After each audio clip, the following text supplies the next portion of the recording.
Alright, so I'm guessing we're live. We are live. I put a couple of sound filters on because it seemed really low last time. Just let me know if the sound is good or not. This way I can take care of it as needed. Alright. In light of today's ruling, where Alex Jones, because of his opinions, questions, and curiosity, has to now pay $50 million, I say let's get this channel a second strike. And let's go over the questions we have about Sandy Hook. Now, the man you're going to meet is a former sheriff and everything. His name's Wolfgang Halberd. And he put in FOIA request. Hey, Sherry. Hey, Ann. How are yous? This is, I don't know how long they're going to let this live run, because we are going to dive into Sandy Hook, the FOIA request, the people behind it. This documentary isn't making claims, it's asking questions. Hey, Kate, welcome back. So, without further ado, let me know in the comments, though, once the video starts playing, how the sound is, because I put on a couple of filters. What's up, Mishka? Alright, so I'm going to start playing.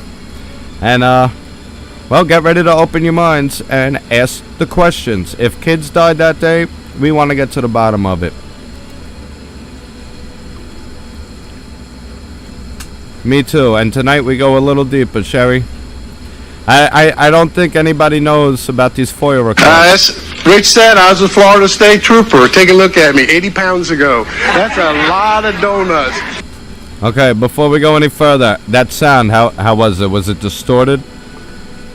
When you become a law enforcement officer, they trick you with these donuts. They start with one, then you got a dozen. Can you guys hear that okay? Give me a 1 for okay and a 2 for too loud. I can tell you this, when I came to this country, and when I joined the service in 1966 during I'm going to cut the mic now, I took an oath. And we're going to watch it. Ladies and gentlemen, it means something to me. When I got out of the military and I became a Florida State Trooper, I took an oath. It means something. Alright, I'm going to start it over. I just wanted to make sure the sound was okay. So the questions that we have about Sandy Hook, which just cost Alex Jones $50 million. You know what? Come sue me. You can't squeeze blood out of a turnip, but we have questions. And if your kids died that day, you should have questions too. Without any further ado, I'm going to cut the mic. Here we go.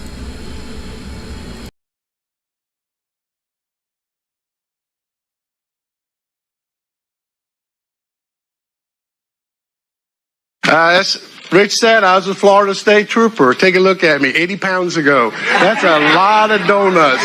When you become a law enforcement officer, they trick you with these donuts. They start with one, then you got a dozen, and look what happened to me. I'm going to sue them. I can tell you this, when I came to this country, and when I joined the service in 1966 during Vietnam, I took an oath. Ladies and gentlemen, it means something to me. When I got out of the military and I became a Florida State Trooper, I took an oath. It means something. When I got out of the Highway Patrol and became a U.S. Customs agent, what did I do? I took an oath. When I became a naturalized U.S. citizen, what did I do? I took an oath. And even when I became a teacher and a school administrator, I took an oath. Ladies and gentlemen, I've traveled this country from one end to another. I get hired by school superintendents and school board members to look at their schools and come up with emergency management plans, do school safety assessments, and make sure that these principals have a plan in the event there is an emergency. In 1994, when I became a director of school safety, the first thing I realized in my school district of 65,000 students, we had no plan. How in the world do you run a 65,000 student school district and not know what you're going to do if there's a shooting? So we did have a shooting. We did have stabbings. We did have gang members. And then the superintendent says, Wolfgang, write a plan. We sold 10,000 of these all over the country. This is a color-coded emergency management plan, and we pray to God that no school district ever has to say the words code red. It's breaking news, shots fired, Connecticut. Ladies and gentlemen, I couldn't take my eyes off the TV. I'm a national school safety consultant, and they had me hooked.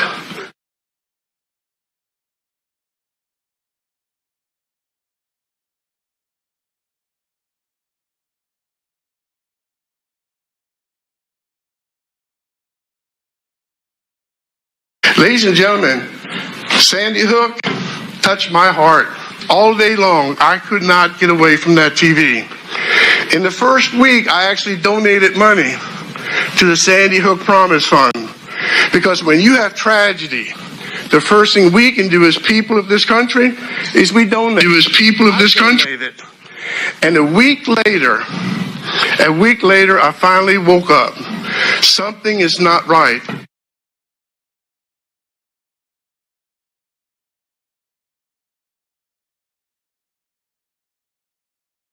9:35:43, the first 911 call comes in. It's from a lady called Barbara Halstead. Her husband happens to be the fire chief at the Sandy Hook Volunteer Fire Department. I go to the call for service report that the 911 dispatchers are supposed to maintain, right? What am I looking for at 9:35:43? What should that call for service show me? Shots fired. Guess what it says? Unwanted person. Response code, medium. That didn't even have a high priority code. It should have listed what? Shots fired, because that gives you the highest priority. It's an all call, all hand on deck, everybody's hauling butt. And how did I verify it? I go to the incident reports. Guess what the incident report says? Unwanted person. There is not one mention ever of shots fired at Sandy Hook. 911, what's the location of the emergency? Sandy Hook School. I think there's somebody shooting in here. Sandy Hook School. Okay, what makes you think that? Because somebody's got a gun. I saw a glimpse of somebody. They're running down the hallway. Okay. They're still running. They're still shooting. We had 911 calls come in, 4 of them, in a matter of 7 minutes, and every one of them screaming, shots fired, and they send out the call as a trespasser. It's 9:40, police arriving. The first one is Sergeant David Culligren. He says in his report, we responded, I parked my vehicle halfway down Dickinson Drive. Now you got to visualize what Dickinson Drive is. Fire station, okay, it's on Riverside. Fire station, Riverside 12, is going to the school. It's a long drive. He stops halfway down, and he says in his report, I'm waiting for other units. Newtown Police Department has a police chief named Mike Kehoe. They have a captain named Rios. They have 4 lieutenants and a management staff. You do not hear one word from any of those managers until an hour and a half into the transmission. Question, where are they? Guess who controls the entire event? Sergeant David Culligren. And all of a sudden at 11:42 a.m. on that day, you never hear another word of Sergeant David Culligren. Now guess who shows up? Another lieutenant named Cinco, Lieutenant Cinco. Now he's the guy who's working that morning at an off-duty construction site, off-duty. He has a Newtown police officer named Fagol, a female officer. She's a canine officer. They're working maybe 2 miles from Sandy Hook. They hear the call, shots fired. What should they do? I don't know what y'all's protocol is. If you're off duty, you're in uniform, you're in a patrol car, you hear shots fired at a school. What do? You stay at your off-duty job or you break away? You go to the shooting, right? These two never leave. They stay for 4 hours. Now this is a lieutenant. At 9:42, nobody's entered the school yet. Not one policeman's in. 9:42, he's running a car tag check on the black Honda Civic. 872YEO. Takes about 2 or 3 minutes to come back. Then he reaches in, takes out a long gun, long rifle, puts it in the trunk, locks it. He has yet to go into school. What's the higher priority, neutralizing the shooter or running a car tag? There's a Lieutenant Van Galley, Newtown Police Lieutenant, in the hallway, runs into a first grade little girl. It could be your little girl. He sees her, he grabs her. He opens the door and pushes her into classroom 8. Tells her, get in there, I'll be back when it's safe. Closes the door. Now somebody explain to me what classroom 8 is. That's the room where all the children were shot and killed. And he shoves her back into the room. Can you imagine the emotional distress that the girl is going to encounter, seeing all those dead bodies, the body fluids, the blood splatter, brain tissues, and he pushes her in the room and leaves her? That's negligence. We know better. 2 minutes later, 2 Connecticut state troopers go into room 10. They walk in. They see a little boy hiding behind the toilet. Tell the little boy, okay, you're going to be safe. Stay right there. Don't move. We'll be back when it's safe. What's room 10? The other room. That's the other room. The teachers and children were shot and killed. And that's where Adam Lanza was supposedly shot and killed himself. And they leave that little boy behind the toilet? That in itself raises a red flag. No police officers would ever leave a child in that position. They would take him with them. They would get him out of there. But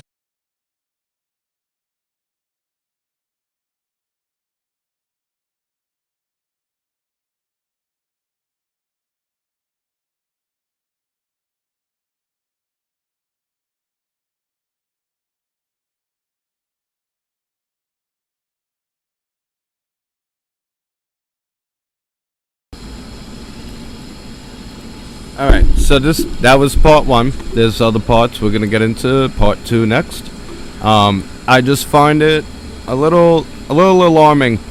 Most people, when you talk about Sandy Hook, everybody thinks about Alex Jones, and he said it in his trial that he became the Sandy Hook man, and they sued Alex Jones. This man applied for FOIA requests, did absolute research, and held people's feet to the fire. Yet you don't hear about Wolfgang Halbig.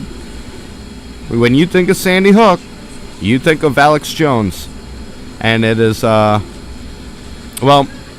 in my eyes, it's shady. So here we go with part 2. I think there's 9 or 11 parts, so here we go. And this is all on my Odyssey channel. But the only way you can ever find out the truth is you ask the right questions. And what you do is you use a mechanism called freedom of information, and it's the best way to get public records. Connecticut FOIA is basically a government agency that says you have a right to know. Any person has a right to know when the governments spend taxpayers' money, okay? You have a right to know. And you know what? I'm asking them using school board policies and procedures. These questions are so simple.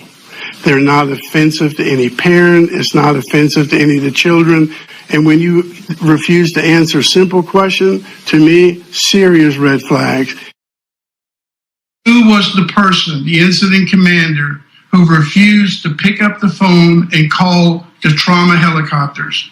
Who's the incident commander that morning who did not ever allow the paramedics and the EMTs to enter Sandy Hook Elementary School based on their sworn police affidavits? They were told to stand outside in the triage area where you see the red tarp, the yellow tarp. They were to stand there and not come inside. The next 3 people that go into school is Colgren, Officer Smith, and Officer Seabrook. Not one of them is a paramedic or an EMT.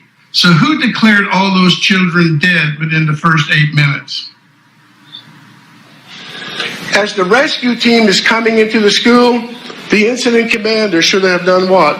Trauma helicopters with doctors. Think about it, children shot. Put the trauma surgeon in from Hartford, Connecticut. Put him in the trauma helicopters. Get him in the air. Not one of them was even requested to lift off. I called them. I know how we do business on Long Island. I know what's available to us as far as Right. EMS. What's available in the backwoods of Connecticut? They got a 13-minute flight time. Hartford, Connecticut had two life... To a trauma center? To a trauma center, 13-minute flight time. And you know, to this day, not one ambulance ever showed up at the front entrance of the school. Are you going to tell me that they carried a child that was seriously shot 3 to 11 times? They carried it all the way up Dickinson Drive, up to the firehouse to put in an ambulance. You see 7, 8, 9 ambulances at the firehouse? What is wrong with that? Then I saw the truck delivering porta potties, 11 porta potties. Hey, here's my question for you, firemen. Whenever have you had the worst mass casualty shooting in elementary school history and all the fire trucks are sitting at the fire station? They're all shiny, they ain't moved. And the worst traffic control ever seen. They blocked ambulances, people from coming. But they did get the porta potties there on time. It took me about a month to figure out who the owner of the porta potty company was. It's called Chatfield Porta Potty out of Southbury, Connecticut. I called them up. I said, I want to know who ordered them. When were they ordered? When were they ordered? Who paid for them? She called the police. The Southbury Police Department, a sergeant called me the next morning, said, do not ever call the porta potty company again or you'll be arrested. For what? Harassment. Now, I want you to call the porta potty company. And here's the thing. They got a porta potty company in Newtown, Connecticut. They got 2 of them. The entire campus is a crime scene. That means no one, no parent or anyone else is allowed to enter the crime scene. And they're actually delivered within 3 hours of the shooting. Here's my question to you. I want to know who the incident commander is who ordered porta potties. But they won't order trauma helicopters? Do you know they never let paramedics and EMTs inside the school the entire day? What if that's your grandchild in there?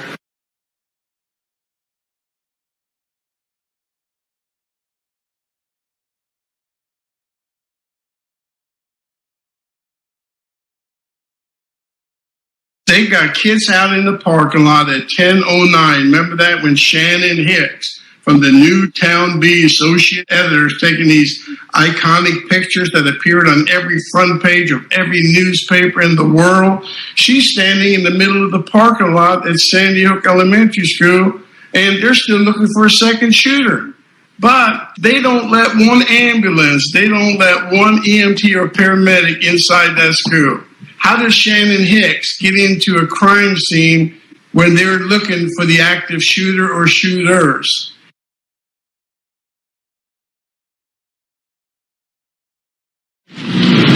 We did not bring the bodies and the families into contact. We took pictures of them, of their facial features. You have it's easier on the families when you do that. There is a time and a place for up close and personal in the grieving process. But to accomplish this, we felt it would be best to do it this way, and you can sort of you can control the situation depending on your photographer, and I have very good photographers. But we need to look at the emotional part that somehow we're forgetting. Look at this thing as parents. And the one that I still cannot believe is that Dr. Carver, who refuses to allow those parents to come in contact with their children at the morgue. He decides not to let any of those 20 parents to see their child in the morgue. How is that possible? I am telling you, if that was your first grade girl, first grade boy, you would knock people to the ground, because you're going to be in that morgue, you're going to be in that room, and you're going to hug your girl, your boy. I'm not going to let my little girl die and be in that room all by themselves. I'm going to be with them. This is what parents will go to. I saw it at Columbine. They broke the 3 barriers. I have seen parents climb the fence, storm the office. When your baby is in that school and somebody is shooting, that is your child. You're going to do whatever it takes. I never saw that at Sandy Hook. And that's my 26 years of national school safety training all over the country. I don't see it at Sandy Hook. I hope I'm wrong, but I don't see it. Who has a 99.9% kill rate, shooting children in a school within 8 minutes? There isn't an FBI agent, there isn't a Navy SEAL that's that good of a shot within 8 minutes and then kill himself. I mean, that's reasonable doubt.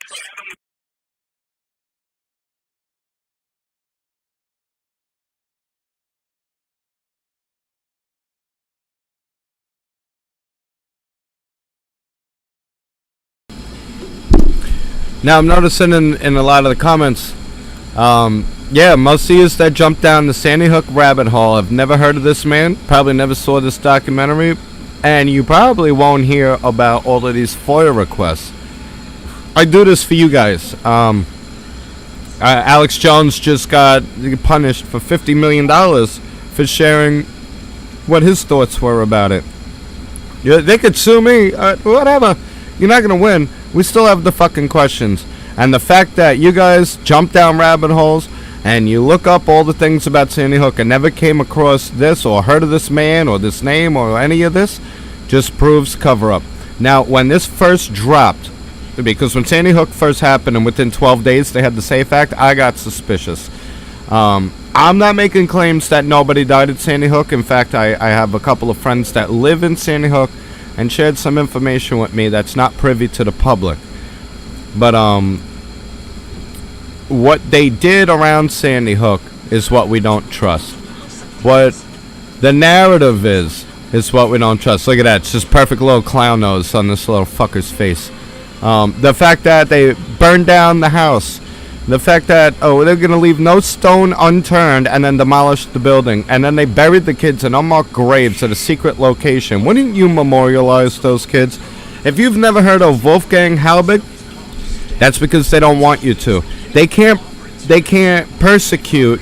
I'm not saying prosecute, because Alex Jones was persecuted, not prosecuted.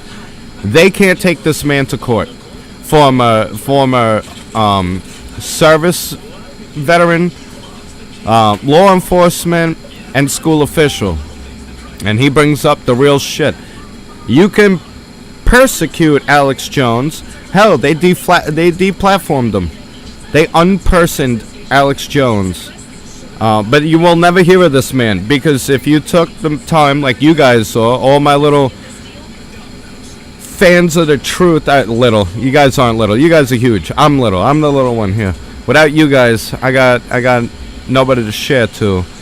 But getting the word out, you'll never hear of this man, because this man blows the case wide open, and they can't refute his questions. They can't refute the facts. They can't refute the reality. And he's turning over the stone of the cover-up. They threw a rock over it. And what happened to Alex Jones is going to happen to everybody. How long? Let me ask you guys a question. How long do you think before climate deniers, election deniers, and science deniers and anti-vaxxers are suddenly getting sued and locked up for their thoughts and opinions? If your opinion counts as misinformation and you could prosecute misinformation, then you could prosecute people's opinions. Therefore, the freedom of speech ceased to exist. Part 3. Again, you can find all of this on my Odyssey channel. It's called What Happened at SH. And that's kind of a play on it. If I put Sandy Hook, it hits an algorithm. I put it up on YouTube. Fuck it. CommieTube, you're gonna have to deal with this. But what happened at Part 3? Here we go.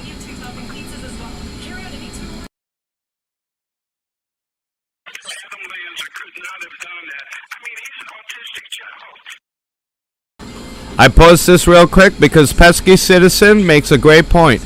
Don't forget the houses were paid off on 12/25 that year. Well, my friend, I have the assessor video, and you will see they were the only transactions to happen on Christmas Day 3 years prior. It wasn't that year. It was 2009. They were all paid off. And I have that. That's the cream. Because at the end of it, you ask, how do you get everybody to go along with it? Well, imagine we're going to pay off your mortgages. So, Pesky, nailed it. Good job. And that will be included in tonight's live. Is my Odyssey channel on YouTube? No, my Odyssey channel is on Odyssey. That's odyssey.com. I have multiple channels. This one is What Happened at Sandy Hook. That's one of my channels. And then if I bring the other ones, these are my other channels. America the Great, Bull Street Box, Adventures of Maggie, and then Out of the Box is another one. But we're gonna go back to What Happened at Sandy Hook, because that's tonight's discussion right here. You see this, Pesky? They were paid. This is from the assessor's site. You can go to any assessor site, find out how much somebody paid for the house, when it was paid off, how much is owed on the house, and it's right here for you, Pesky. You stick around to the end, and I'm gonna pay it.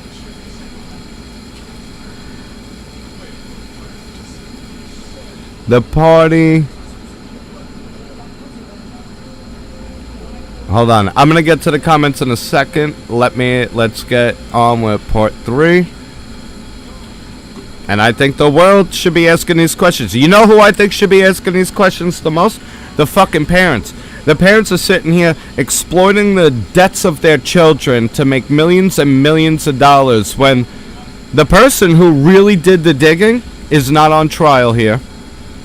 They just want to bleed Alex Jones, and they want to silence dissent. They want to silence questions. See, nobody heard of Wolfgang Halbert, so he doesn't have the reach Alex Jones does. They want to restrict the reach. And that's what this is about. It's about silencing dissent. That's what communist China and North Korea do. All right, part 3. Here we go.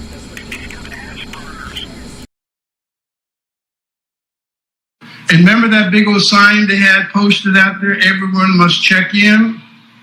Remember that big old sign, flashing sign? Yeah. Everyone must sign in or check in.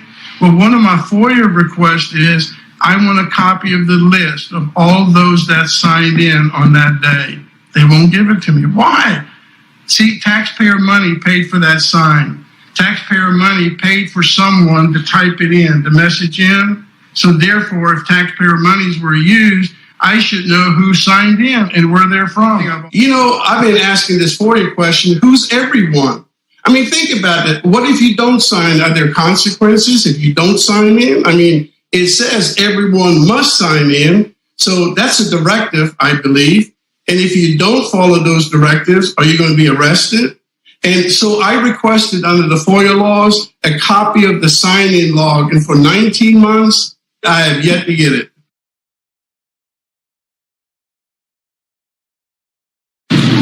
We have established a point of entry. It was, I can tell you, it's believed he was not voluntarily let into the school at all, that he forced his way into the school, but that's as far as we can go on that. Picture 16 highly trained Connecticut State Troopers entering this window at Sandy Hook Elementary School with their long rifles. Now, what you have to do when you post a picture of that shot-out glass window, it is 42 1/3 inches high. It is 35 1/3 inches wide. Now, people have to picture these Connecticut SWAT team members and state troopers trying to crawl through that window. The Three Stooges are smarter than that. They would send Curly in the window, open the door for the other two. But try to picture 16 of them. And you know what makes me angry as a state trooper? When I used to have to fill out those reports, they're sworn testimony. I can go to jail for falsifying it. But when they're looking inside, there are Newtown police officers are already inside. Why would they, to the window, would you please open the door? Why would you risk getting cut on the broken glass?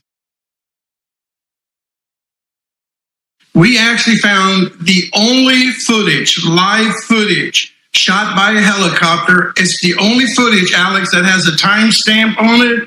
When you see the people chasing each other in the woods, and they're showing these people running into the woods, because guess what? They announced that a teacher just reported seeing two shadows running by the gym. Well, that footage was not shot till 12:23 in the afternoon. Now, why would you chase somebody in the woods after lunch? The school was safe and secure by 10:35.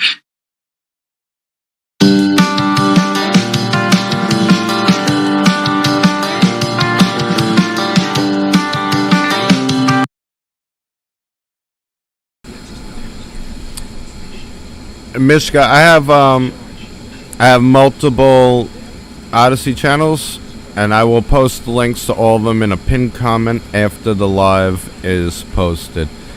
Some of these videos get shorter, and some of them get a little longer. Here's number 4.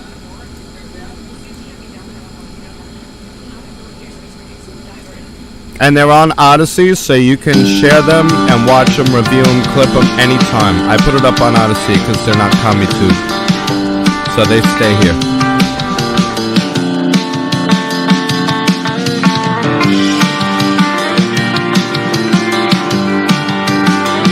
Round and round we go. Why we're doing it, no one knows.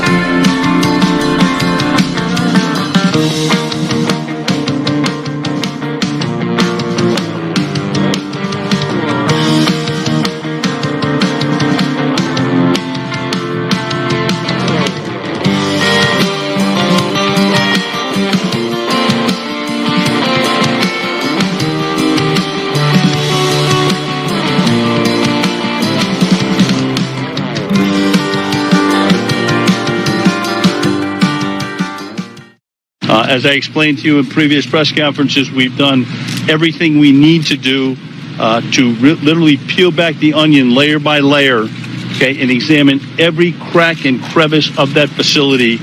And that does not include, or exclude, I should say, the outside of the building. The outside of the building is also a part of the crime scene, every single vehicle in that lot. So it's going to be a long, painstaking process. I requested copies of all work orders. Oh, it's about to get good. Now, the question as to whether or not Sandy Hook was even a functioning school.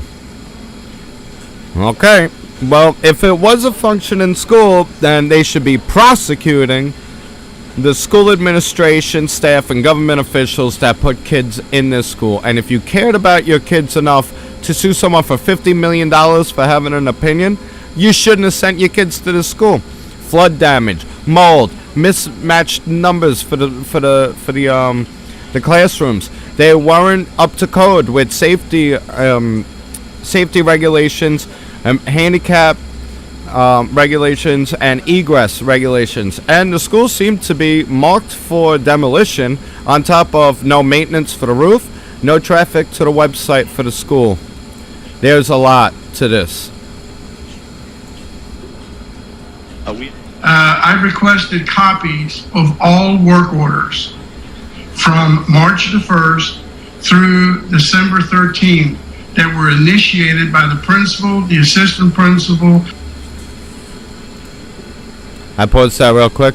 I just read Pesky's comment. I have questions about from day 2 when I did research. News reporters on opposite sides of the country with the same ambulance passing them. Well, I would have to see what's going on with that to give my opinion on it. But I did watch a video that I found completely intriguing about the photos that were taken.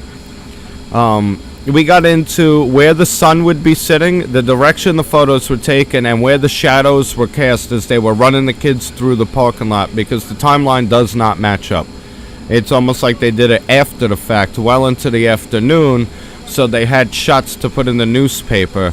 Now, if kids just got murdered and slaughtered, wouldn't you evacuate them, send them home with their family, maybe sit them down with a counselor, make sure they're all okay. Instead of running kids, okay, everyone just got shot in school, so let's all act like we're running for our lives and take pictures hours after the fact.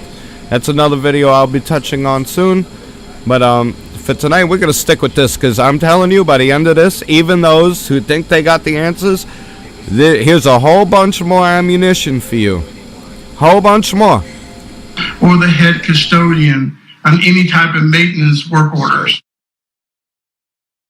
I want you to open your heart, open your eyes. And the only way you'll ever understand this is if you're about to enroll your child in this elementary school, and what you're about to see, would you enroll your child? And take a look at the first picture.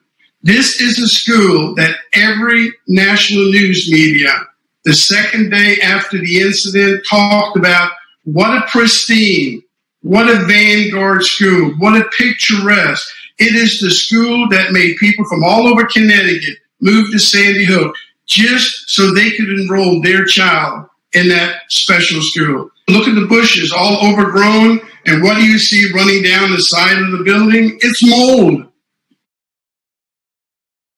Now think about it. These are kids. It's an entrance. It's a main entrance. The picture should speak for itself. Look at the rotten wood. This is an exit to a playground. How in the world do the wheelchair kids get out of the back of that school, out of these portables, when they don't even have a ramp?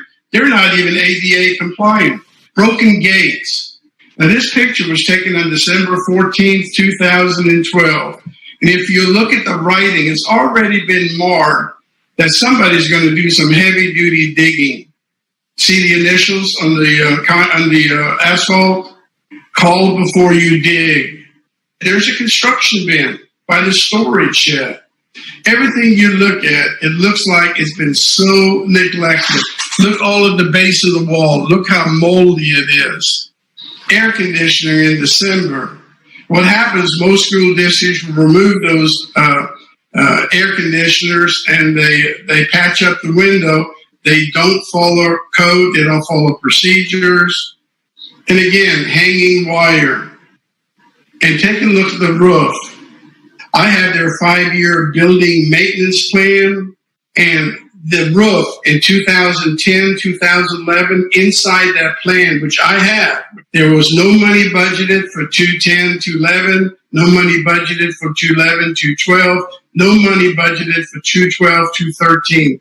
It also said that all the carpet inside that school needed to be replaced. Serious safety violation. The maintenance of this school is totally ignored. If there's one thing that I believe in, is that we have pride. We have pride in how our school looks. This is mold, this is mildew. And then if you look at the grass, that is long-term neglect. And again, take a look at the mold. I mean, this stuff is growing.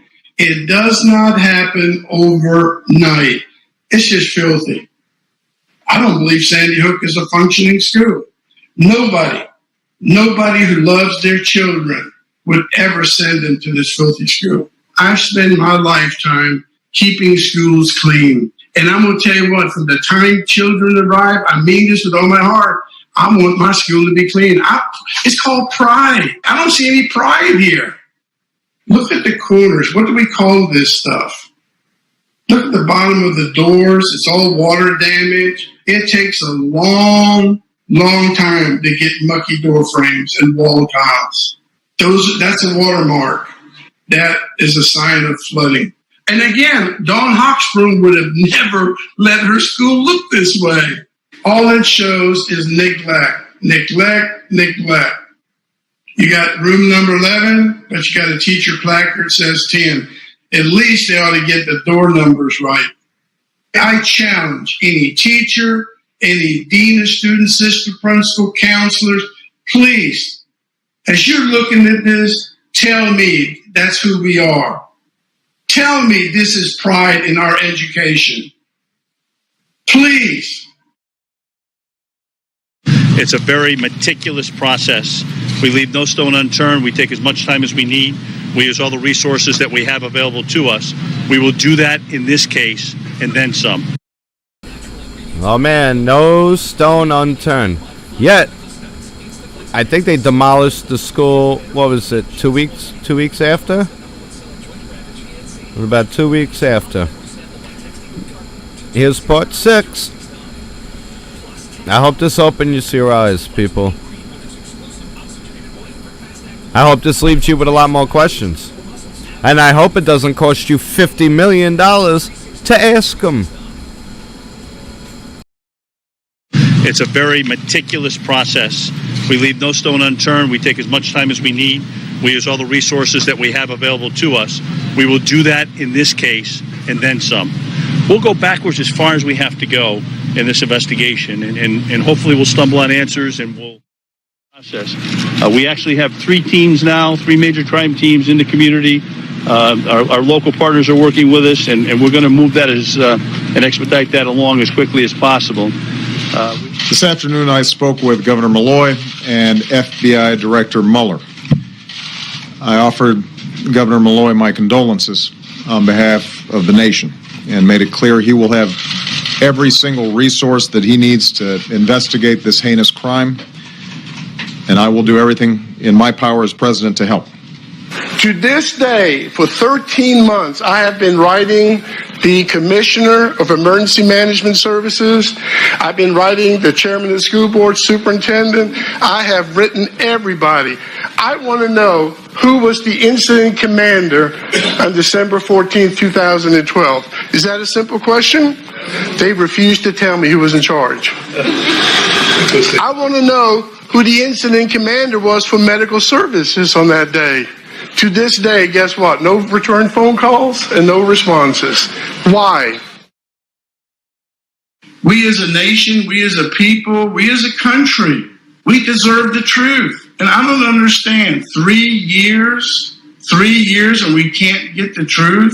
3 years and we cannot have a congressional investigation.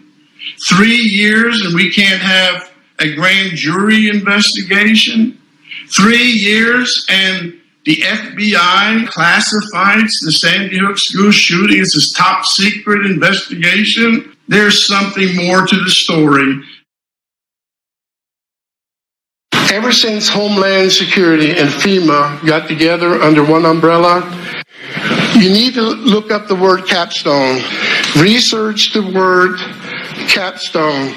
Do you know what capstone is? Capstone exercise is a whole community event. Is that what this is? Yes. Well, Mr. Halbig, Wolfgang, how did the whole community get involved in this? Nobody died.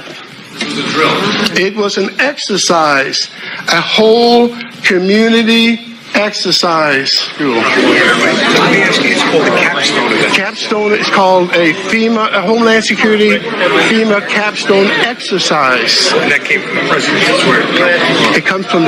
It starts at the president's desk. What did he use? He used Air Force One to fly into Newtown to pick all of those parents up. And you know none of those parents live in Newtown today? Now go to, you ready? Go to Columbine. 14 students died at Columbine, 23 seriously shot and injured. Half the parents who lost a child still live in Columbine. If you read Capstone, okay, it must be an entire community event. It has to be faith-based. All the churches have to be involved. The funeral homes have to be involved. Everybody. Do you think that the residents in Newtown want to be remembered for the rest of their lives as the town of the massacre? We want to be remembered as the bridge to a kinder new world. How many people were involved in this conspiracy?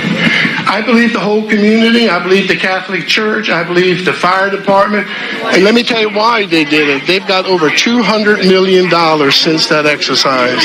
Newtown has got over $200 million from the federal government to use it any way they want. $29 million donated by people from all across the country. And then every parent, this is one that bothers me, being a principal, okay? I've had children die in our school. Yeah, we've had fundraiser, but we never paid a parent $281,000 because their child died in our school from us. Each parent got $281,000, and they complained because they wanted more. Are you ready? Not one lawsuit by any of the parents had been filed as of today. Why would they not file a lawsuit? On the flip side, every parent was paid $281,000, and those parents actually wrote a letter to the Attorney General, George Jepson of Connecticut, saying they want more money from all the donations. They're complaining they didn't get enough money. Yes. Don't you ever use profanity towards me, okay? I'm an old police officer. Yeah, no. I didn't told you. Yes, I didn't say no. Yes, you did. I just recorded it. For a problem, I didn't say. I'm not looking for a problem. I'm going in doing just public work. They don't want to give you that. Excuse me? You're a non-profit organization. I'm going to have the sergeant come here. Where's my attorney? I'm right here. Here's my attorney. It's a 501c3. You have the right to inspect the books at any time. Let the sergeant come here and figure it out, okay? That's the way you can do it. You're not going No, what's your law for doing that? They don't want you inside right now. So what? They're a non-profit. They get federal funds. We have the right to figure it out, okay? And he's called many times. Okay. I've called. What do you mean you'll figure it out? You're obstructing us from inspecting the books of a 501c3. Right now, we haven't even talked to them. They look at all. Anybody can say they feel threatened. That's a bunch. And we have a job that we have to come here and make sure everything stays peaceful. Mr. Howback is lawyer. Okay. Right? I mean, that's fair, correct? Okay, I'll just go by myself with my attorney. Let me wait till my sergeant gets here, okay? And then he'll make that determination. We're polite. We're very respectful. All we want. You weren't really polite and respectful to me last night either, okay? Let's call it. When you get my face, I didn't get in your face. Yeah, you came into my face. Are you walking to me or am I walking towards you now? I'm standing there. Okay. Are you walking towards me? I'm looking at you. Okay. I used to be a police officer. Okay, then show me some respect. Okay. How about the same from I will. Yeah. When you start showing me some, then I'll start showing you some. Yeah. I can see it. Right? Yeah. I can see it. Okay. Very polite, very courteous. Yes. Well, that's fine. It's the way I operate. I hope you do. I do. Okay. We'll have no problems. Yeah. Right? Unbelievable. Can you imagine no murders in Newtown in the year 2012?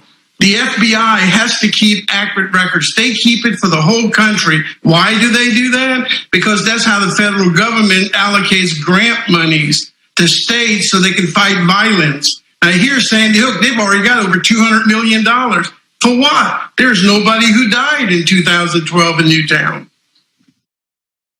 One thing that's becoming somewhat of a concern, and that is misinformation that's being posted on social media sites.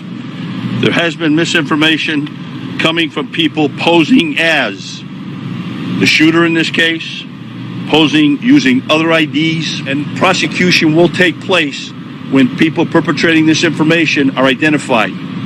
Again, all information relative to this case is coming from these microphones, and any information coming from other sources cannot be confirmed, and in many cases it's been found is inaccurate.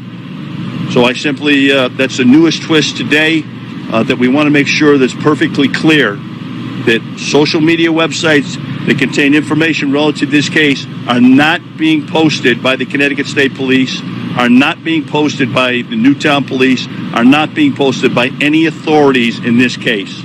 So any of that information and people that are putting that information up there in any manner, all right, that can be construed as a violation of state or federal law, will be prosecuted, will be investigated and prosecuted. Earlier today, a tragedy of unspeakable terms played itself out in this community. Lieutenant Governor and I have been spoken to in an attempt that we might be prepared for something like this playing itself out in our state. Hey, how are you? Hi, Governor Wolfgang Halbig. Hey, how are you? I'm just asking one question. Who shared with you on the national news and the lieutenant governor that somebody told you something like this at Sandy Hook would happen to you here in the state? Not me. Look at Mother Damn Malloy. Oh, you look good on television. Well, thank you very much. No, somebody, you said, I didn't. I never said that. someone told me and the lieutenant governor that something like this might happen. Nobody?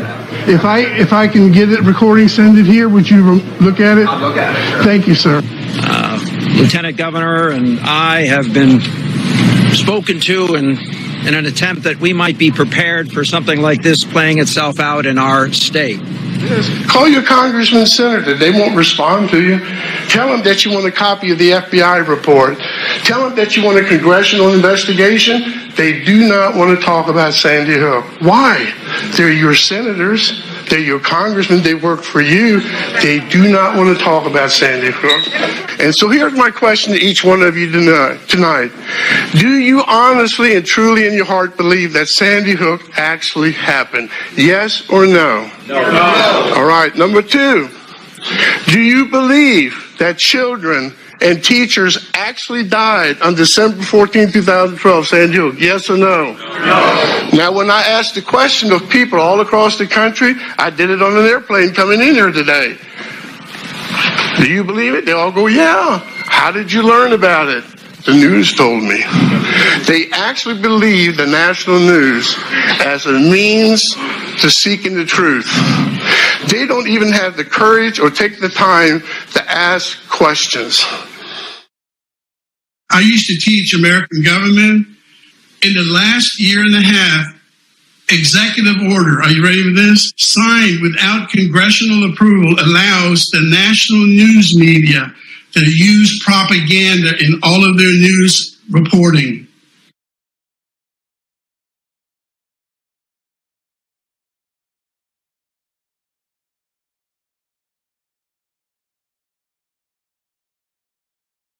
My sensibilities may not be the average man, but this probably is the worst I have seen. It's a good thing it's not being prosecution, because then I couldn't answer that. But if I say it in court, they yell at me and don't make me answer. So, no, I don't. How young? Sorry, I don't. How young was he?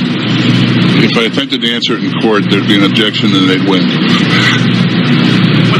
They were in cute kid stuff. I mean, they're first graders. They weren't cute kid stuff. Did they set up a tent? It wasn't a tent. It was this magnificent thing. It's sectional and it sticks together with Velcro. It's from the Department of Emergency Management. I hope they and I hope the people of Newtown don't have it crash on their head later.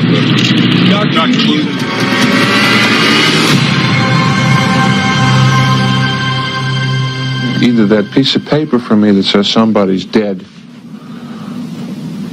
or occasionally a huge pile of evidence to convince them. So we didn't know if that's what killed her. We didn't know if she was dead before it happened. But we certainly knew she was dead afterwards.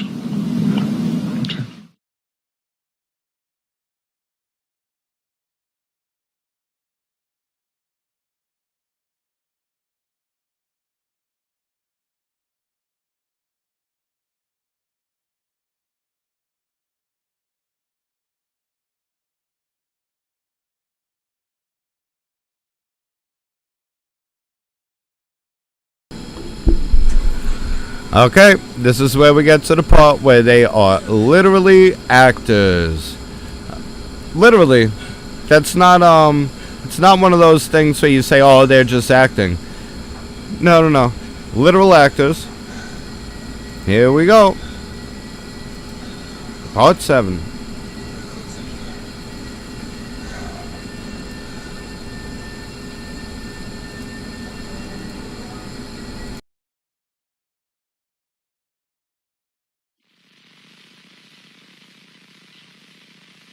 Hi.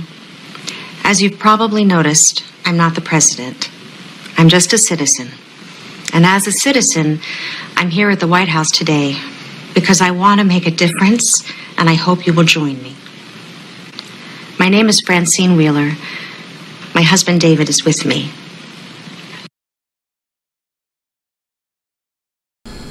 Okay, quick question. If you were sitting here sad and grieving your child, first of all, would you take on an acting job to promote an agenda? Now, you might want to make PSAs, you might want to make statements, you might want to make your own video and come out and say something. But to treat the rest of the citizens of this nation like they are the ones that shot your child, when it's proven over and over again statistically, good people with guns stop bad people with guns. You notice how quickly that story went away about the young buck who stopped the mass shooting at the mall? That disappeared. It's all about persecuting Alex Jones because you dare ask questions about the deaths of children. Well, we asked questions about Uvalde, and then we got our answer. Government can't be trusted to save your fucking kids. Those assholes didn't even try the door. They had long guns, shields, everything. And while those shots rang off for an hour, they did nothing. I bet you every one of those kids that got shot or watched other kids get shot, I bet you they wish they had guns. How about the teachers? If those teachers had guns. And it's not just about, oh, well, they got to be trained. Well, I'll tell you. If we were to give teachers guns, there needs to be a vigorous background check. Because half these fucking teachers use these students as therapists. Oh, I came out to my kids. My kids validated and affirmed my gender identity, and I want to affirm theirs, and they got to do this shit behind kids' backs. So I'm not just for arming the teachers and shit. Honestly, at this point, I'd rather arm all the students. All the students. It took a few select pupils like myself that stood up to bullies back in the day to get left the hell alone. A bully running around with a goddamn gun is God in that scenario. And then you got idiots. What was it? Pennsylvania or Virginia? The people that suggested, oh, let's put buckets of rocks. Yeah, because while someone's in a classroom massacring children, you want the rest of the students to throw rocks at them. That's what I'm talking about, the solutions. These people are out of their fucking minds. And here you go. These guys are making a statement. Notice they're doing it from, it seems, somewhat of a political setting. They're in, looks like where Joe Biden campaigned from. But these guys are literal actors. And remember, these people are suing Alex Jones for money for deprivation. They didn't sue any of the school officials. They didn't sue Wolfgang. They ain't suing anything misnomer about, oh, well, the parents of Sandy Hook won the lawsuit against Bushmaster. No, they didn't. What happened was they filed suit. Bushmaster Remington basically is out of business. The insurance company that covered Bushmaster, Remington, whatever, whichever, I don't know exactly which LLC, if they're connected or not. All they did was file suit, and the insurance company settled. So technically they won, but through settlement. If it had gone to trial, it would have been thrown out. And that's why the other lawsuit that was going against, I think, SIG or SIGA, one of the handgun companies, got thrown out. They're not liable. Otherwise, for every Dewey accident, we're going to sue Honda, or we're going to sue Mitsubishi, or we're going to sue Ford or Dodge. Anybody that gets in an accident, I'm going to sue the car maker. Anything that happens with anything, I'm going to find out who made it. If I throw my laptop at someone and they get hurt, they get to sue HP. Because if HP didn't make the laptop, I couldn't have hurt someone with it.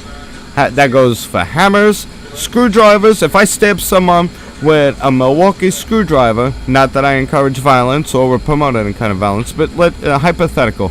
I stab someone with a Milwaukee screwdriver or a Craftsman screwdriver.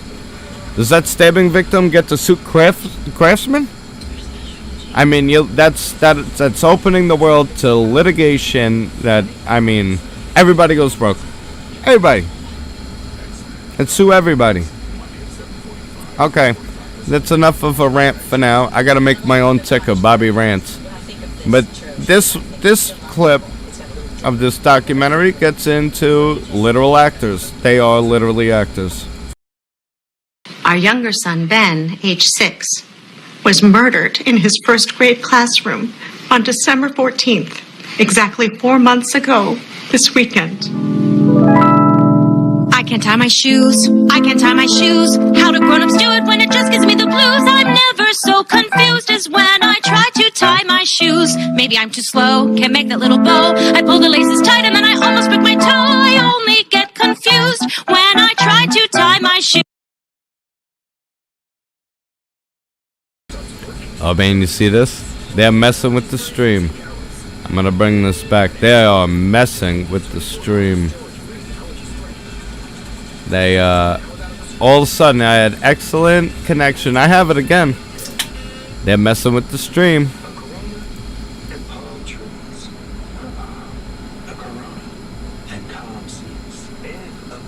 What's up, Lucky Bears? Chief Smoke a Lot, welcome. Hi.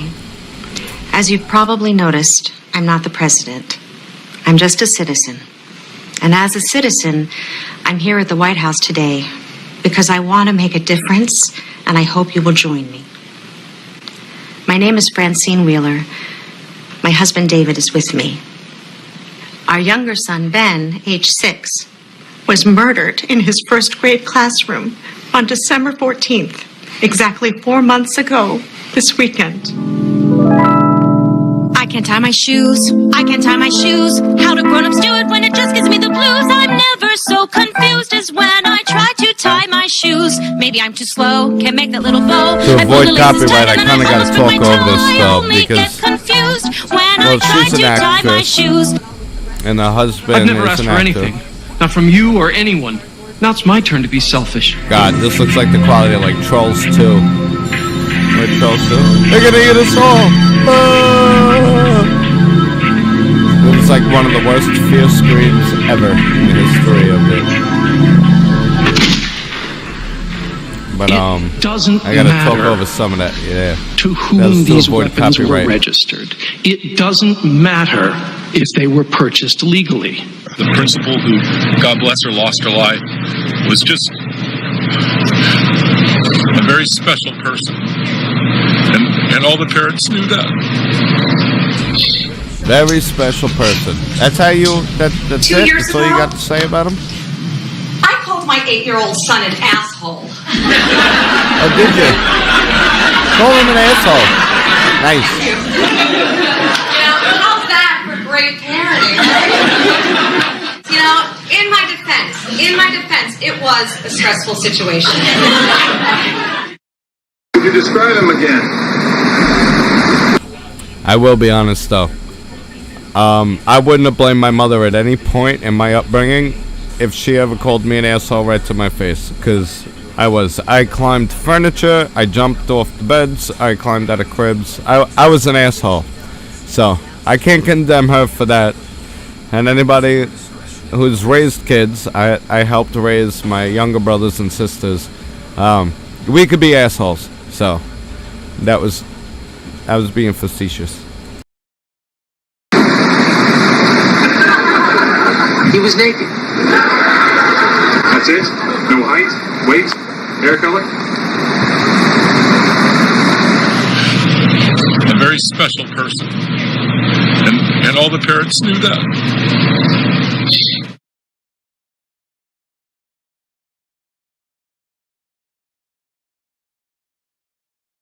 Hear this and then run down here. And... It was awful.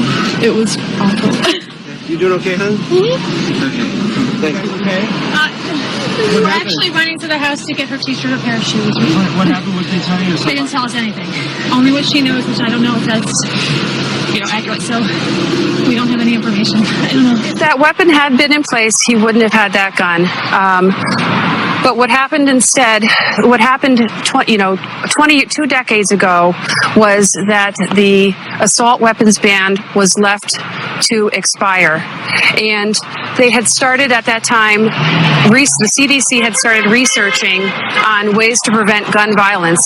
And what happened instead was that the NRA and the NSSF got a hold of some of our elected officials, and they were able to get them to stop trying to find out ways to get information to prevent gun violence. While we weren't looking, we weren't paying attention. They changed the laws.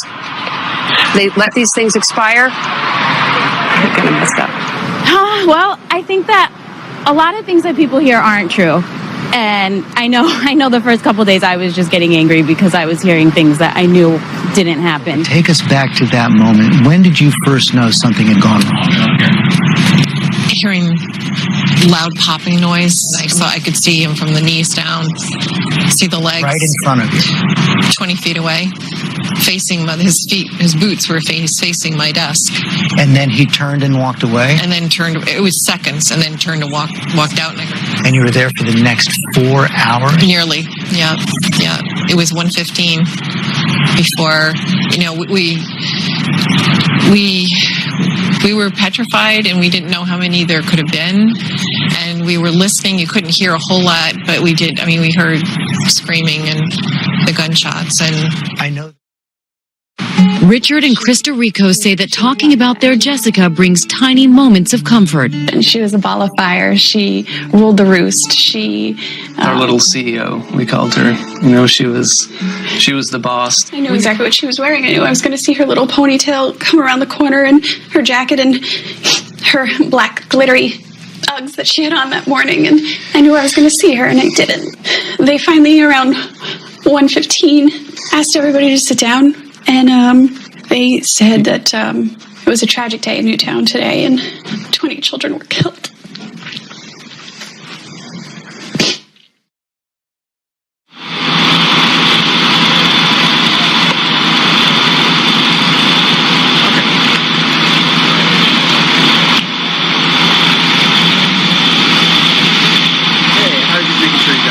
I was amazed at the strength that Grace's parents showed. They say it is Grace who is guiding them through these difficult days. What do you want people to know about Grace?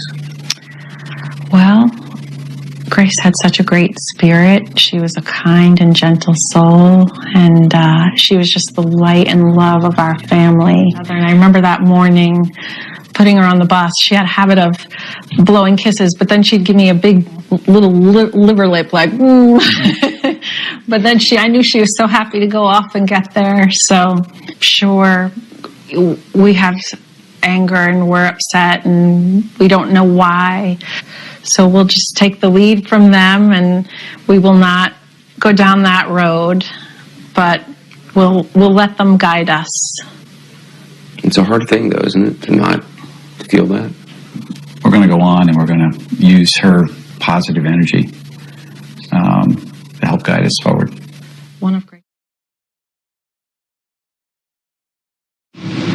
So we'll see if Robbie Parker, I assume he's going to come out to the microphones now and make a statement. Looks like the family is there, and they're getting ready to come to the microphone. So we'll listen up. Okay.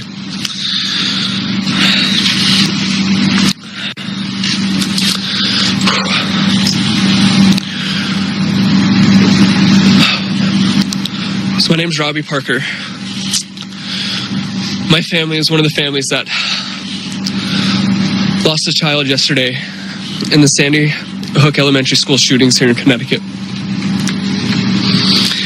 As the deep pain begins to settle into our hearts, we find comfort reflecting on the incredible person that Emily was. I guess that's it. Yeah.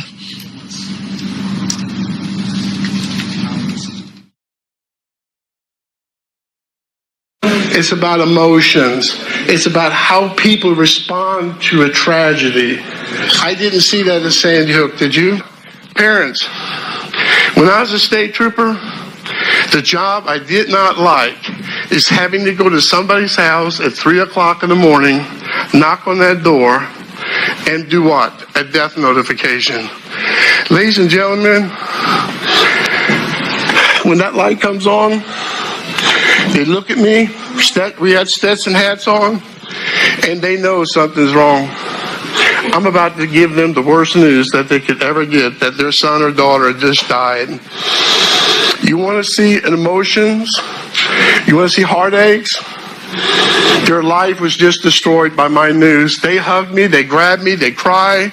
They won't let go of me. I don't even know these people. And by the time an hour passes, I actually have to take them in my car and take them to the morgue to identify the body. Yes, ma'am. Why? The reason that I believe there is such a push from Democrats. They truly believe that this country needs to be without guns. And there is a reason behind that. It really scares me. When the United States government, Homeland Security, buys over 3 million rounds of hollow point bullets, who the hell are they for? Billion. Can I tell you what? It scares me. 6 million. Huh? Sorry, 6 million. I'm old.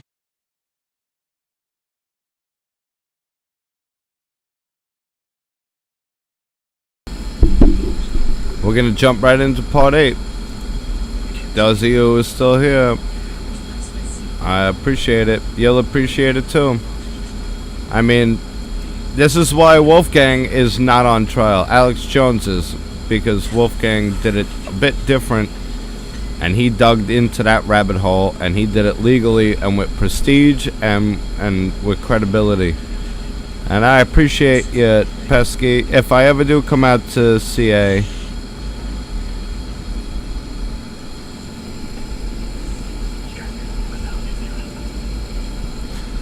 doctor student. Oh, I heard he was gonna be a lawyer, the next attorney general. Yeah, he shot his arm off, all right.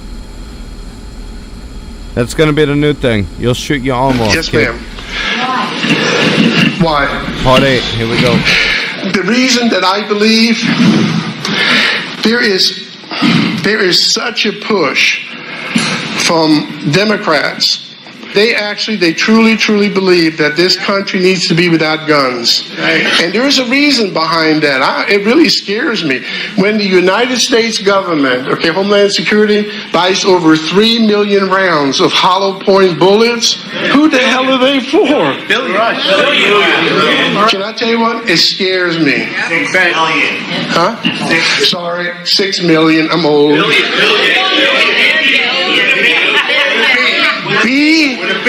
When I was a state trooper, we were never allowed to carry hollow points. We actually would get fired if they called us with them. Yes, sir. As soon as you hear Sandy Hook, the first thing that the Connecticut legislature did, they passed the new gun laws. Within a month, 350,000 residents of Connecticut became automatic felons because they didn't register their guns. These are people who owned their guns, they bought them, they owned them, and now they're supposed to turn them in. The tragedy at Sandy Hook Elementary appears right now to have been a tipping point for a national conversation about gun violence, one we've not seen in a long time. They can fire 100 bullets in a minute if people know what they're doing with them.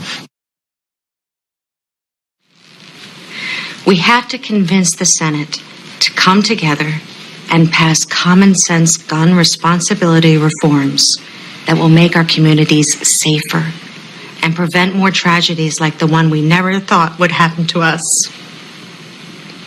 My name is Bill Begg. What's my inspiration for coming tonight?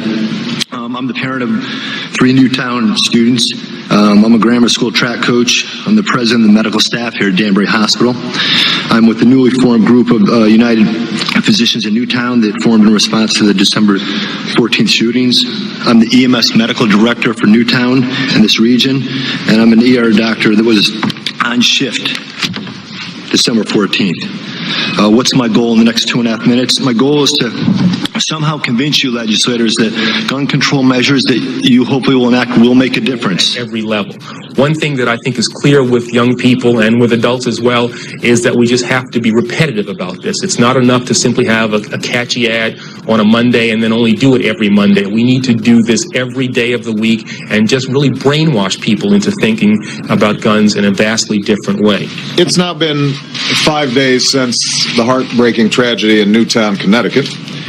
Over these past 5 days, a discussion has reemerged as to what we might do not only to deter mass shootings in the future, but to reduce the epidemic of gun violence that plagues this country every single day. That conversation has to continue, but this time the words need to lead to action. And I challenge you too, everyone that's watching this today, you can take those questions that I'm asking and ask them of your school board, and they'll answer you. I go up to Newtown, there are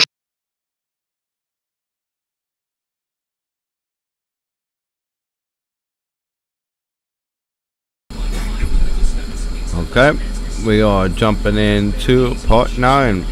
Part 9, there is 11 parts, and then the one for Pesky where I'll show you the assessor's website and all the houses that were paid off.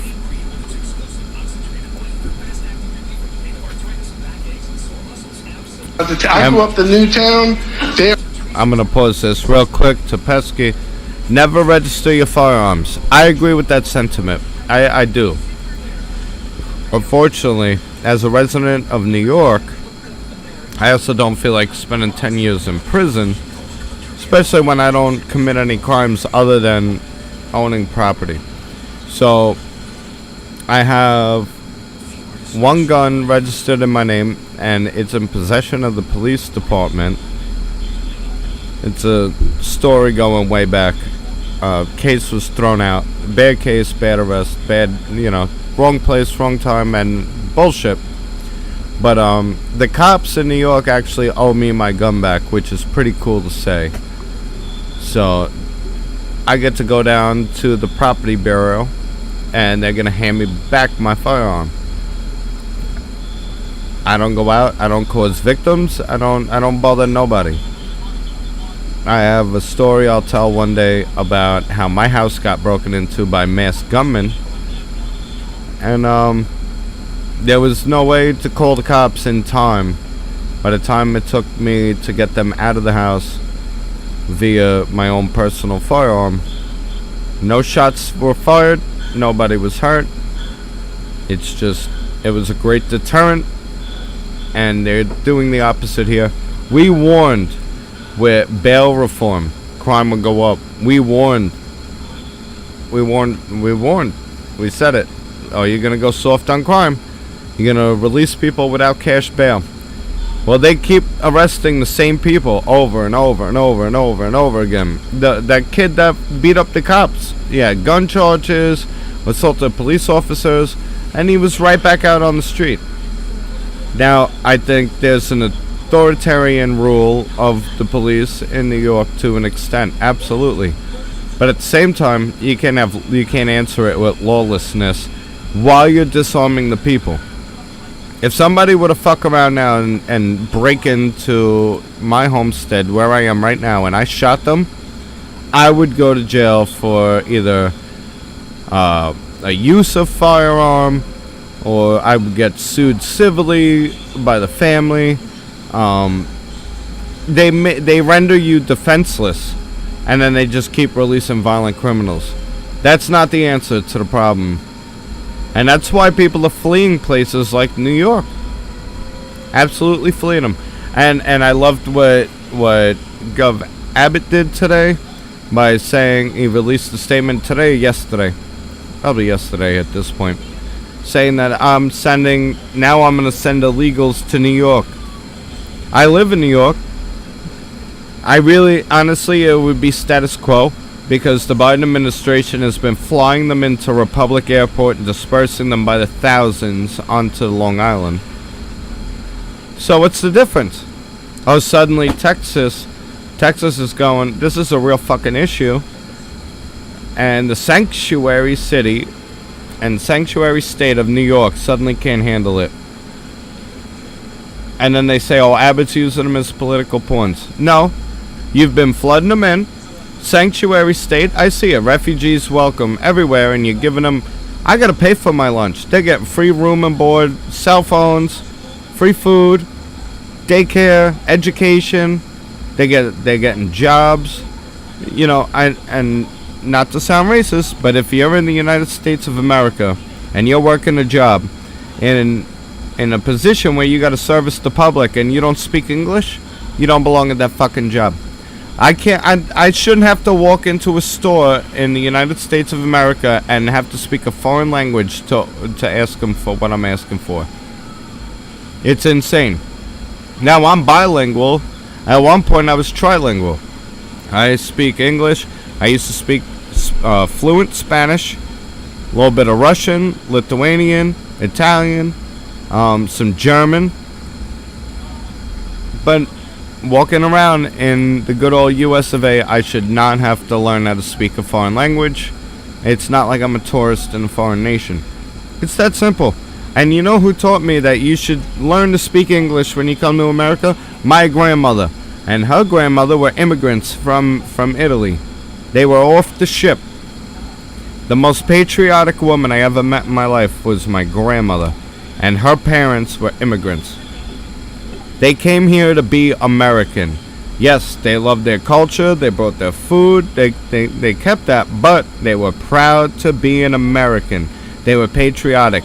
That's why they fucking come here. People aren't drowning in the Rio Grande because America is a racist nation. I got news for you. There it is. There's that. I got news for you. I haven't used it in a while.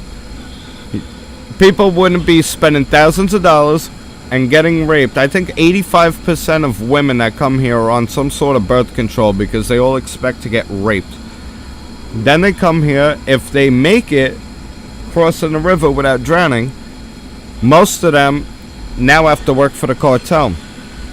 Whether it's sex from the girls or the drug trade and security from the males.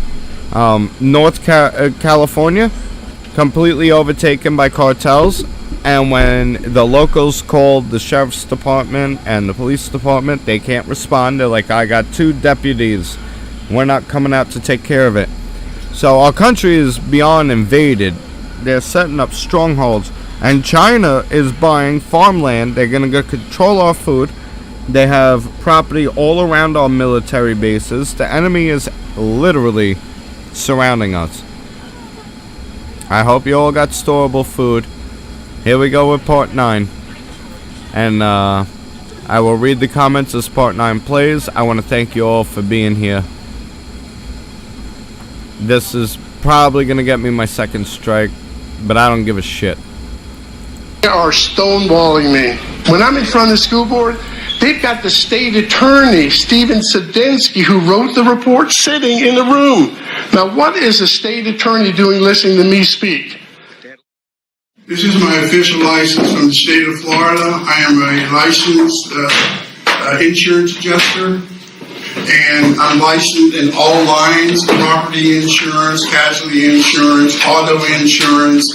So I am an insurance adjuster. I just never told them that I'm an insurance adjuster. So when we're looking at the documents, I'm looking at them if I were an insurance adjuster, see if they comply with all the laws. So if you really want to find out what really happened on that day, on December 14th, you do look at the insurance because you have property damage. Everybody's, well, number one, most school districts, when you have damage, the first thing you do is you file insurance claims.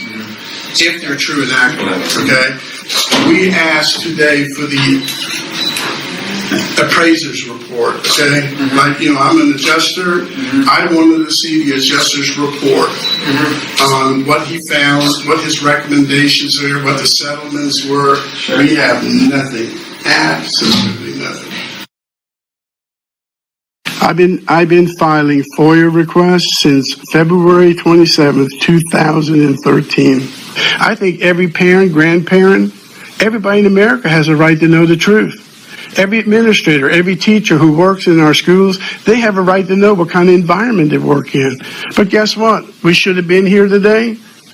But guess what? Monty Frank from Coleman and Wolf is off bicycling. But bicycling is more important than finding the truth. Now, what is wrong in Connecticut? That America is tired of the gun violence. That Congress must act. And each day that Congress does not act, it remains complicit in the gun violence that occurs every day and takes lives. We urge you to pass a ban on high-capacity magazines, like the 30-round magazine that killed 20 students and 6 educators at Sandy Hook School.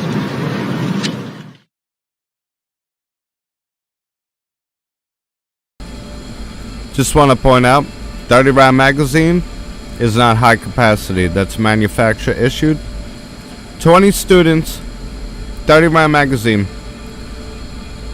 26 people killed from a rifle that was found in the trunk of the car. Now, they might try to gaslight and put on the Mandela effect. I have it somewhere. I will find it. If it's not within this playlist, if it's not in it.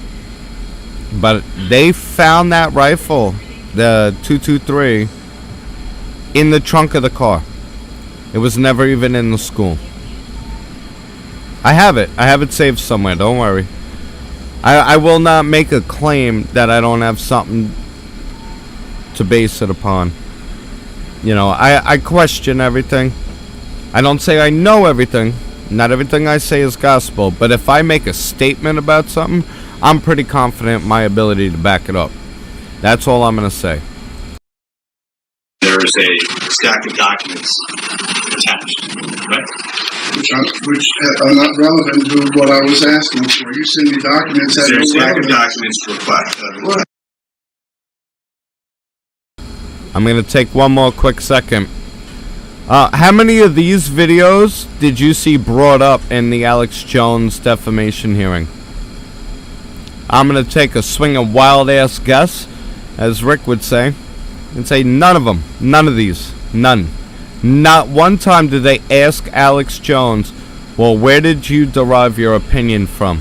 They persecuted him for having an opinion that combated the narrative.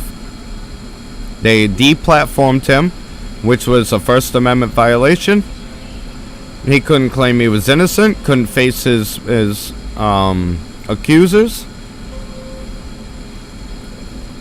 There's hearings that go into discovery evidence hearings. And, oh, you didn't comply, therefore we're going to deem you guilty by default. That's not how that works.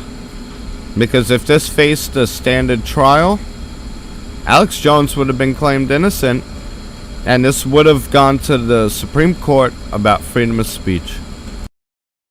Absolutely. You send me documents. Stop you there. Minutes of December 17th, 2012. You see that? I didn't ask for the minutes. I did not ask for the minutes of December the 17th. Correct. And that's what you asked for, isn't it? No, I asked for consent agenda attachments that explain what's on the agenda. Stay with me, Mr. Howard. I got you. The first bullet point says item number 1, consent agenda. You see that, sir? Yes or no? You're in as the town clerk. Is that correct? But that's what you're doing it to control the documents. I'm going to the record. Did I read that correctly? I read it, but I'm not in the school. Please answer my question. Did I read that correctly? Yeah, absolutely. It does not have responsive documents. Right? That can't be true. But that's how the town responded. Well, that's great, but I'm not. Please answer my question. Is that how the town responded? That's how you responded. And you're here today because you just don't believe it. Is that right? I'm not getting it right in it. I don't believe it. And the town responded does not have that document. Right? Is that what it says? Yeah, but you have nothing. You don't have any documents. I mean, isn't that what it says? Yes, my question. Isn't that what it says? The town does not have responsive documents. Absolutely, but you have documents for nobody. And you just don't believe that, right? I don't believe you. I don't trust you. And I'll also note as a further objection that request 1A is not a request for a document. Hearsay. It's assuming these facts that are not in evidence. Hearsay. I'm going to have an objection to this, so hearsay. Figures. For some reason, you're under the assumption that we did not supply documents, and we complied entirely with the document laws. Everyone must check in, but the town didn't put it there. Who do you think put it there? I believe Homeland Security put it there. Okay. Oh, that's good. Thank you. Thank you. Okay. No, hang on a second. I think the response from Mr. Hauser is completely inappropriate. There's no evidence whatsoever that the first selectman, who was here voluntarily, I just said thank you. It is what it is. The testimony is what it is.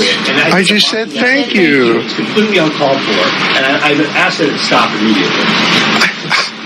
Let's try and keep things just... No more thank yous, okay.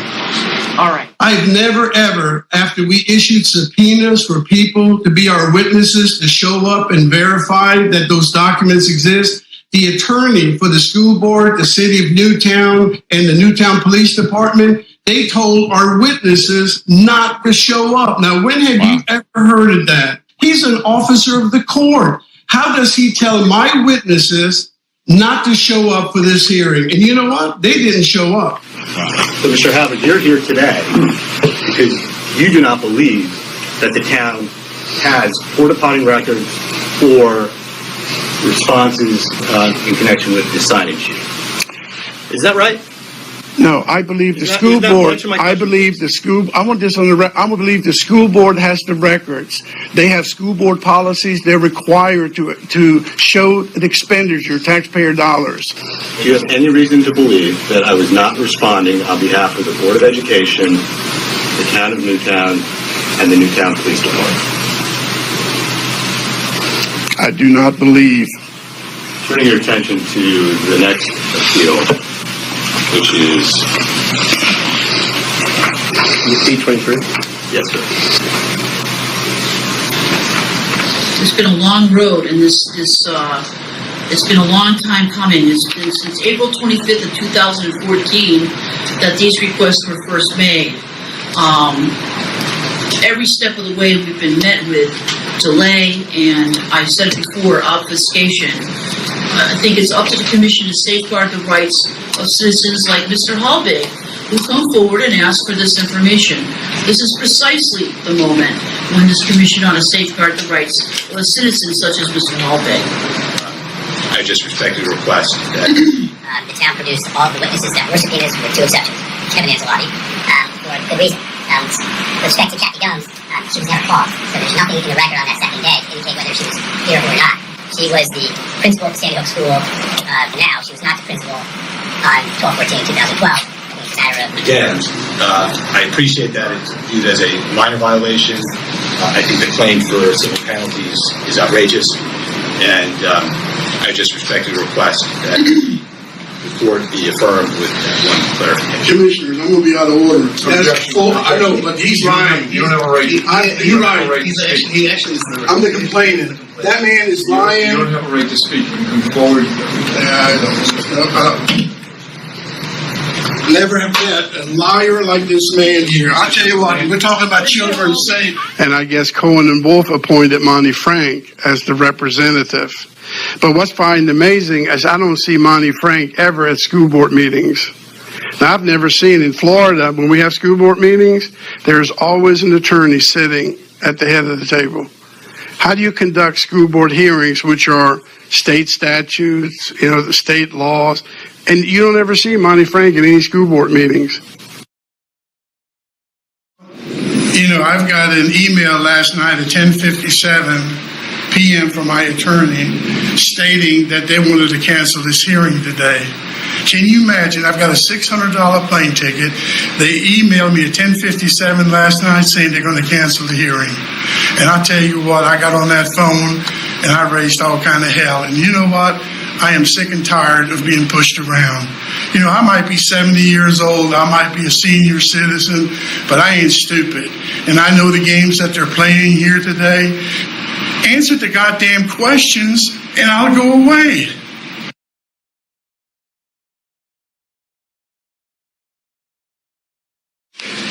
So Mr. Howard, what is it that you actually thought you were going to get when you asked for these documents? Well, I was looking forward for January 23rd on the consent agenda. When the board approved that consent agenda 5-0, you should have seen field trips for 26 children going to the Super Bowl in New Orleans, which is an out-of-state field trip, which has to be approved by the principal, the superintendent, and the school board. Nowhere on any of those documents have I reviewed, can you find that field trip signed and approved? That's what I'm looking for. And it should be on the consent agenda. And the reason I say that, sir, is because if you look at the document that he just provided to me, you can actually see a field trip being approved on the consent agenda. Field trips are approved on consent agendas. You just cannot find the one that I'm looking for, and that's why I picked January the 23rd, because that's the last possible date for a field trip to be approved going to the Super Bowl out of state.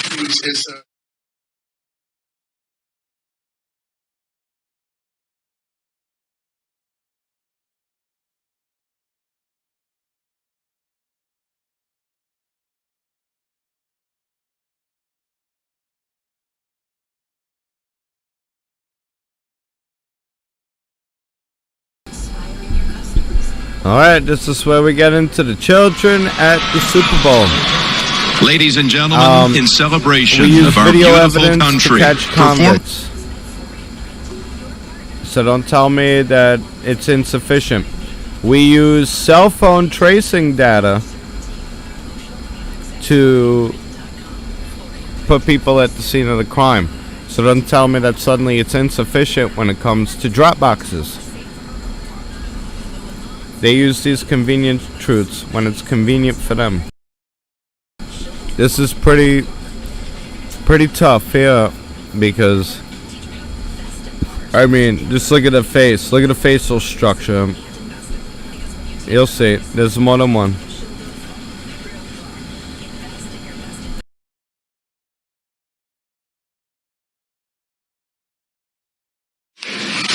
So, Mr. Howard, what is it that you actually thought you were going to get when you asked for these documents? Well, I was looking forward for January 23rd on the consent agenda. When the board approved that consent agenda 5-0, you should... Pause this a quick second. Government hoax. Now, here's my hang up with it. Like I said, I have friends up in Newtown, Connecticut that live there that are friends with the fire chief.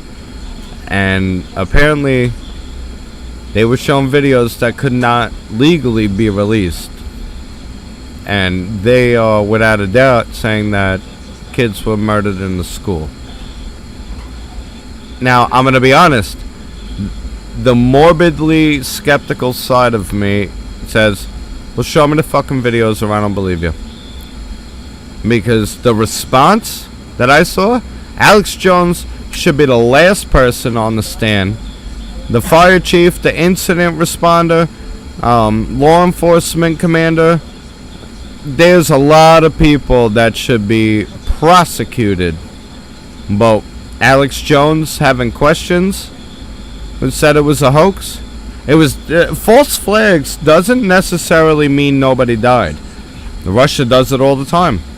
A lot of countries have been known to do it. They'll attack their own military and then pin it on somebody else. False flag doesn't mean it didn't happen.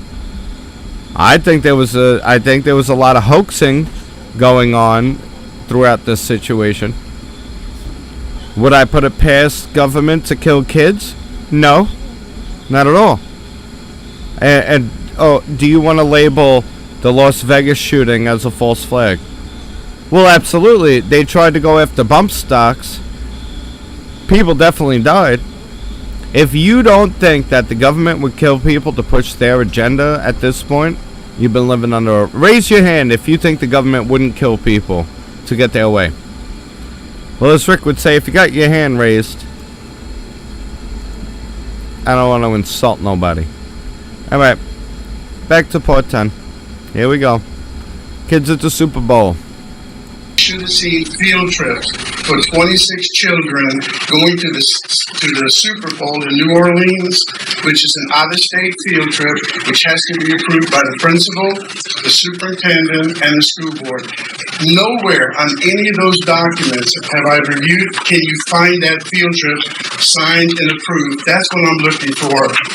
And it should be on the consent agenda. And the reason I say that, sir, is because if you look at the document that he just provided to me, you can actually see a field trip being approved on the consent agenda. Field trips are approved on consent agendas. You just cannot find the one that I'm looking for, and that's why I picked January the 23rd, because that's the last possible date for a field trip to be approved going to the Super Bowl out of state.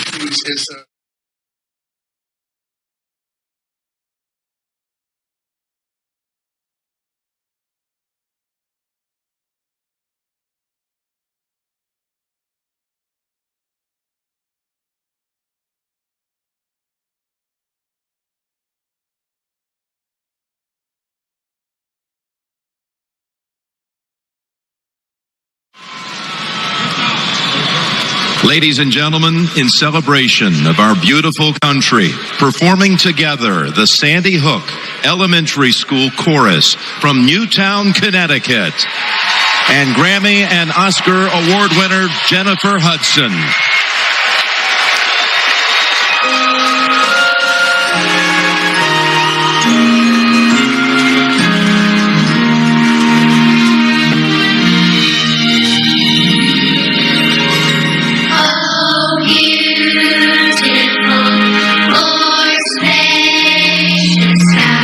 For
Sorry about that. We had a can of shellac base primer explode.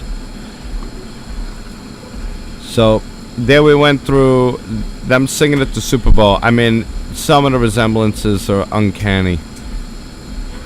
Now I think this wraps up this documentary, and then we're going to get into the assessors, and you'll see how do you get a capstone exercise to work where you pay off the mortgages of all the houses. Where are the 26 kids from the Super Bowl? Where did they go?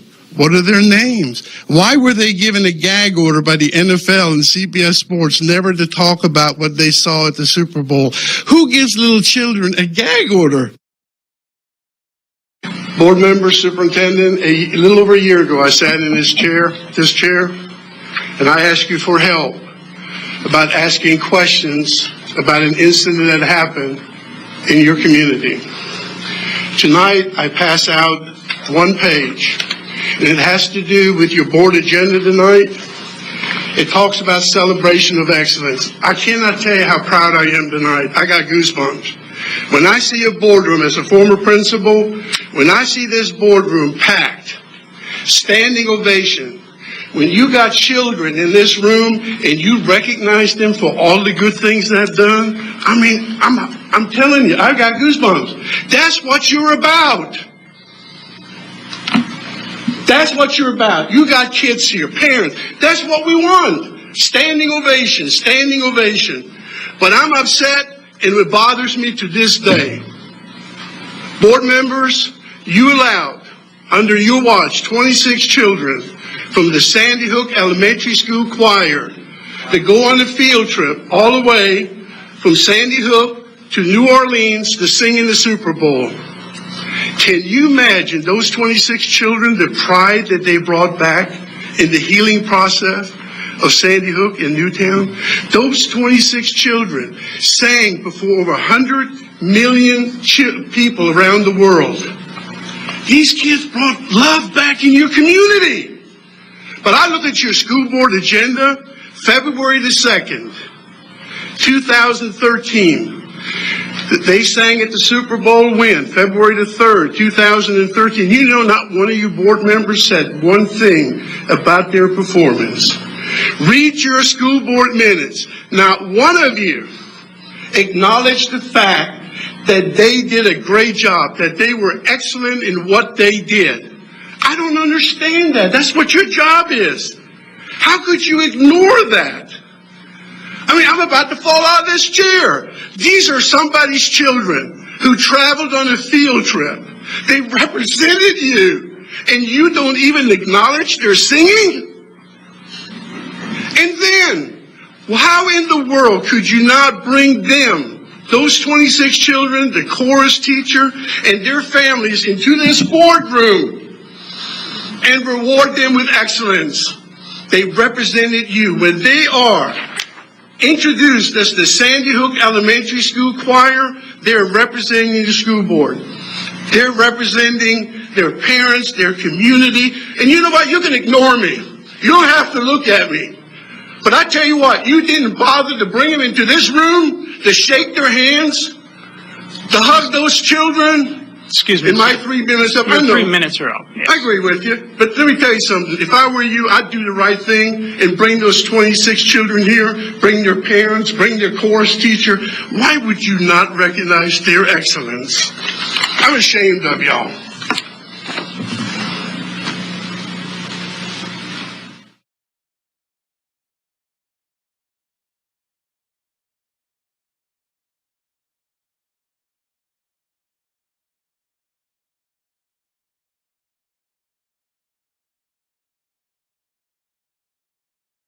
I mean, you and I would never be talking if they didn't send those 2 homicide investigators. And I'm going to tell you what, they threatened me. They said if I don't stop asking questions about Sandy Hook, the Connecticut State Police were coming to my home and they're going to arrest me.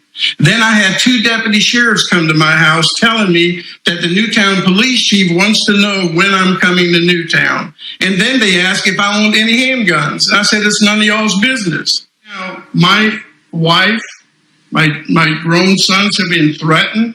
They've contacted their school superintendents, board members. They've contacted community leaders in trying to get my sons and my wife fired from their job.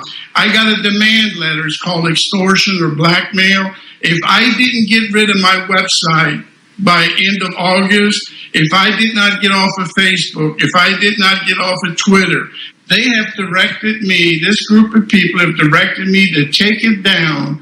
And if I did not do that by the end of August, that my family was going to suffer dire consequences. I'm off of Facebook. I'm off of Twitter. I have no website. You know why? They're scared to death that the truth is going to come out. You know, this is what the mobsters used to do in the old day. Remember when we were cops and robbers? They always attacked the family. We're going to kill your wife and your children and your grandchildren if you testify in court. Well, guess what? That's where we are today. They're now threatening my family to get me to stop. Yeah, once you bring the family in, and they're scared to death. And I filed criminal charges with the FBI. I have filed criminal charges for the civil rights of the Department of Justice. And I'm hoping that somebody within those departments actually cares about their country. When I raise my right hand, we go into the job knowing we're never going to be rich. We're never going to be multimillionaires. We go in there because I think we want to make a difference in people's lives. It's our calling. Ladies and gentlemen, I've seen death in Miami. When you're police officers in here, bless you guys. We do it because we want to make a difference. Every law enforcement officer takes an oath. We want to make a difference. When we hear shots fired, our hearts start pounding. We race to get there because we want to save lives. I did not see that at Sandy Hook. Today, the silence by the best detectives, investigators all across this country, police departments, state, federal, and they're staying silent about Sandy Hook elementary school shooting. How can they remain silent? They have a duty to serve, protect. You know, when you have an incident that affects millions and millions of Americans emotionally, I mean, we were drained emotionally by the funerals. We were emotionally drained by the time this thing took a downturn. But where are my friends? Where are my men in blue? And you know what? Pick up the phone and call me. 352-729-2559. You are a bunch of cowards and you turned against your country. And why do I say that? Because you know better.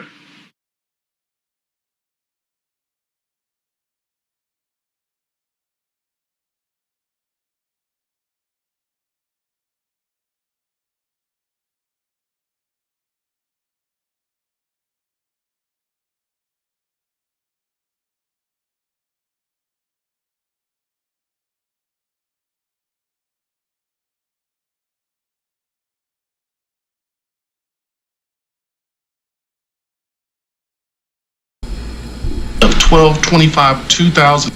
How do you get... Alright, real quick, I want to address Blunt Man. Alex Jones is our angry little pit bull. He starts talking about gay Nazi turtles and interdimensional goblin beings. He turns a lot of people off. You gotta take everything Alex Jones says with a grain of salt. But he's done a lot of good.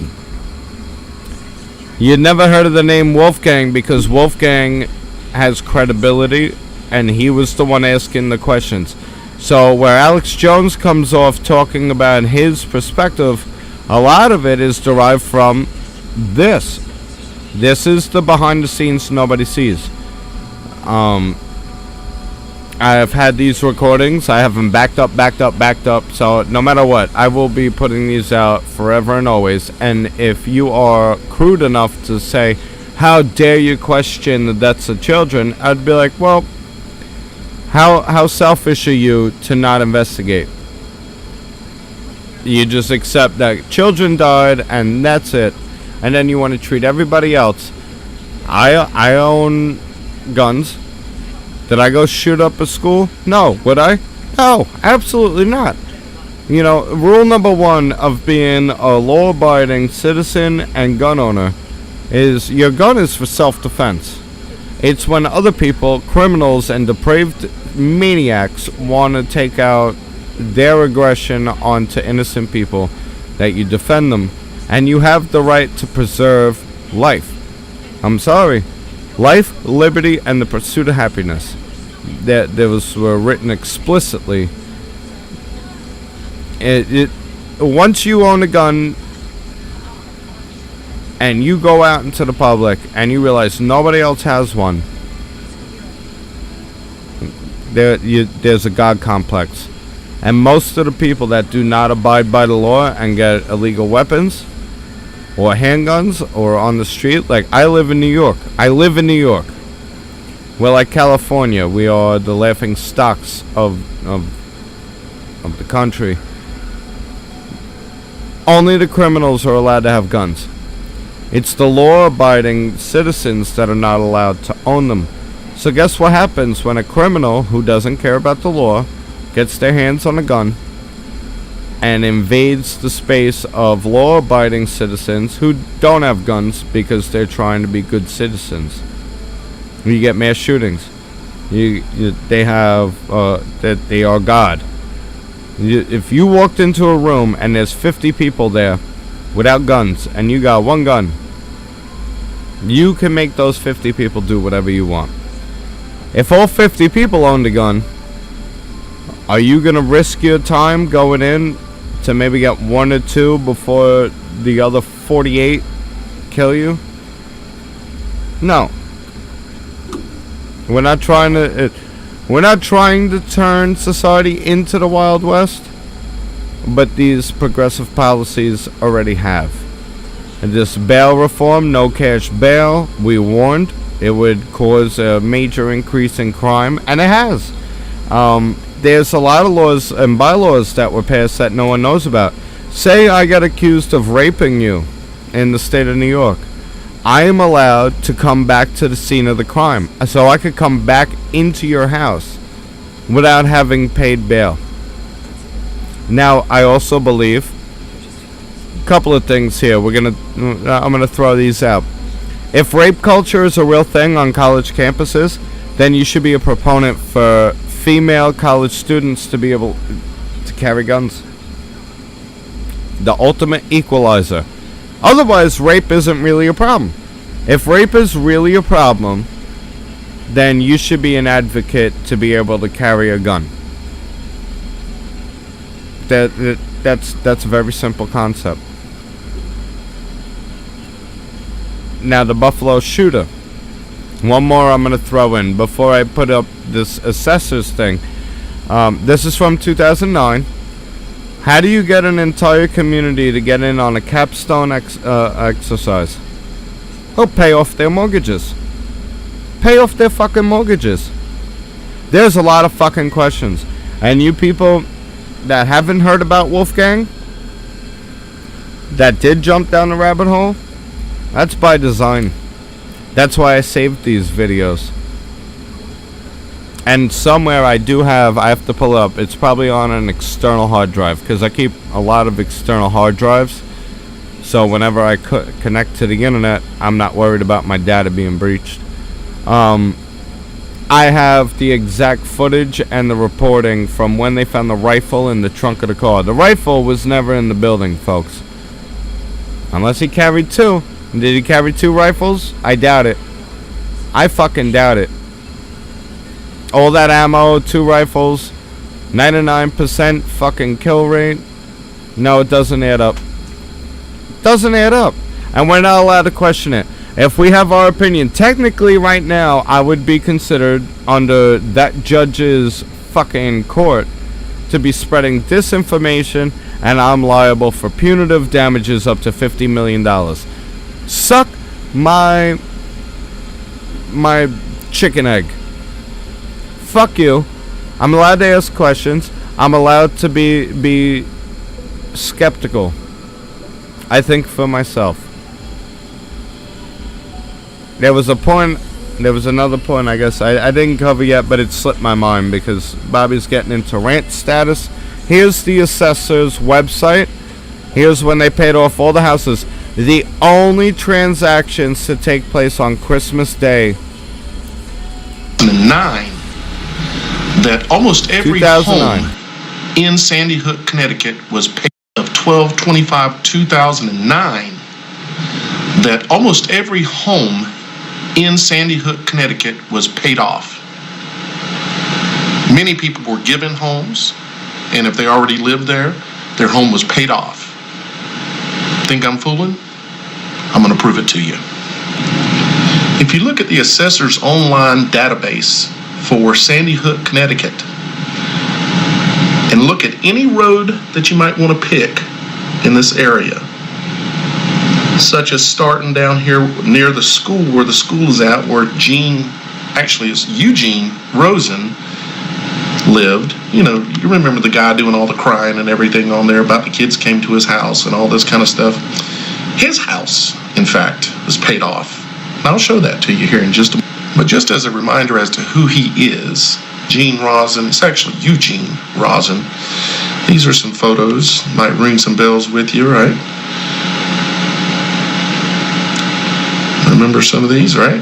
Okay, now let's take a look at his assessor's report on his house. We're at the assessor's online database for Newton, Connecticut, which is where Sandy Hook is located at. Here is Gene Rosen's house, okay? 22, wife named Marilyn. This is says appraised value is $205,000. Says ownership history on 12/25/2009. Sales price 0. Okay. Now this ain't a fluke. This is actually almost every house in the entire city. Okay. I'm going to show you a bunch more examples here, but you got to understand one more thing. 12/25. That's Christmas Day. The title companies, the attorneys, the recorder's office, where you would have to do this, because a house is not yours until it is recorded. This was recorded on Christmas Day.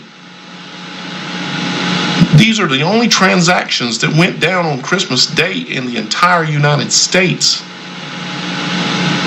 The whole town of Sandy Hook was bought off on Christmas Day, 2009. And let me show you some more. Now let me explain to you, I have checked all of the roads that lead and come around and through this area, okay? Not only this area, okay? It's much bigger than this. We're talking billions of dollars in real estate, okay? Literally billions. You can come, pretty much every house that will be in this area that you see right here, or even bigger, has been bought off. All their homes were paid off 12/25/2009. You think I'm kidding? I mean, you can pick any road here, and you go through. Not every single house. There were some houses that still had a mortgage, and some houses, and some places. I mean, let me just show you some of this. This is just crazy. Okay, let's look at some more down Riverside. Okay, here we are looking at Riverside again. This is actually a vacant lot that's on Riverside. Even it was transacted to this James Short on 12/25/2009 for $0. Here's 72 Riverside Road. Robert and Susan Nute, N-U-T-E, right? $200,000 value on the property. Sale date 12/25/2009, $0. Now this isn't a glitch in the system, folks. I've already went through, and I know that there are plenty of the properties in the surrounding areas that show the sale amount. It shows the history. It'll have a list of owners in the past. Okay, you might even see some of those here as I'm going through this. And here you go, the state of Connecticut getting in on the action. This is 112 Riverside Road. Okay, it's a piece of land. Okay, was transferred to them on 12/25/2009, Christmas Day, when everything is closed. Billions of dollars of real estate changed hands and was paid off in Sandy Hook, Connecticut. Next one, 85 Riverside Road. Eric and Christina Paradis or something like that. $250,000 appraised value. Okay, here's a good example for you. Okay, look at this.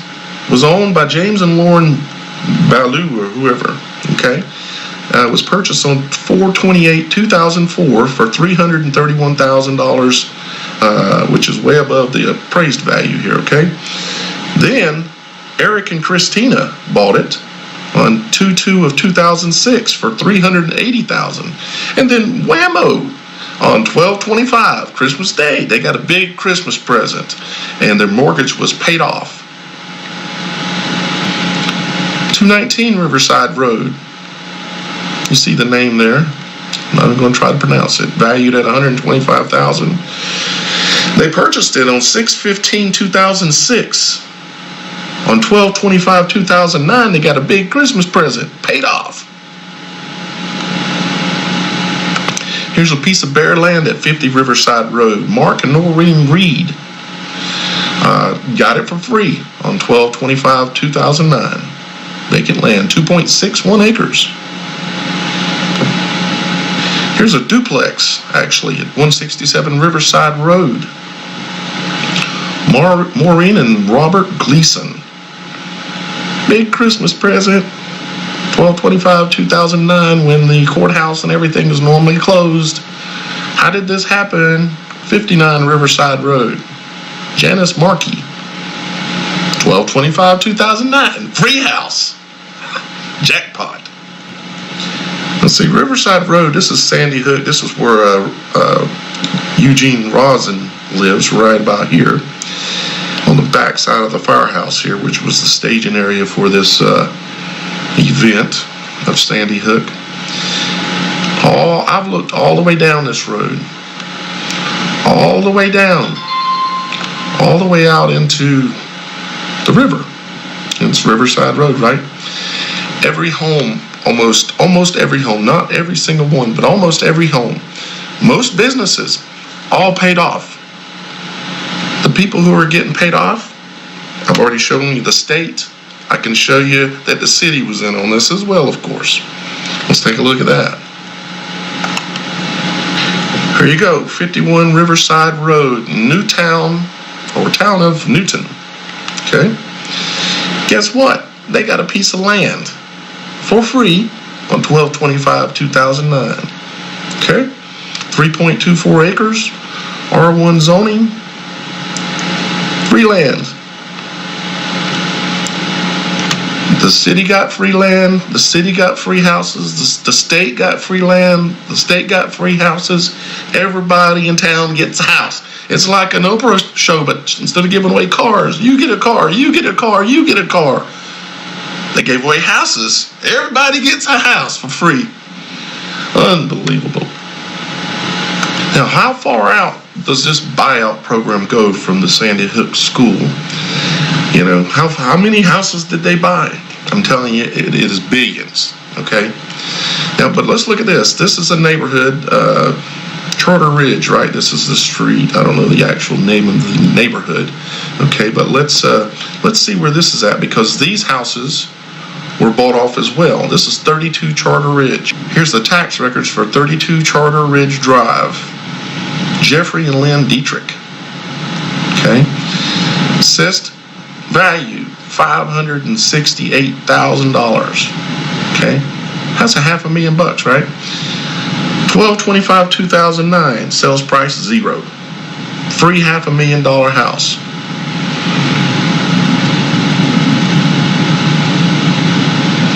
We're talking about a house that has the gross square footage in it of 6,723 feet, and that includes the deck and the porch and the garage, but still, we're talking huge real estate here, okay?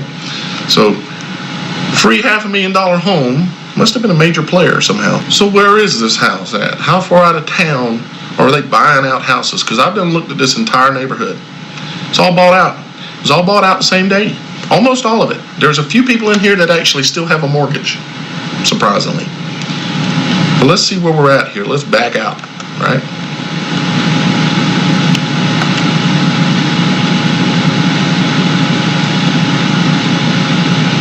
Okay, don't recognize anything yet, but let me just move this over.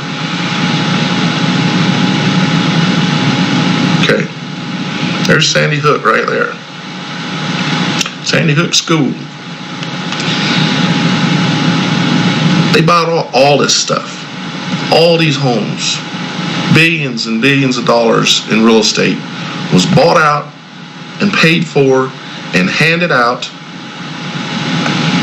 on 12/25/2009. Completely incredible.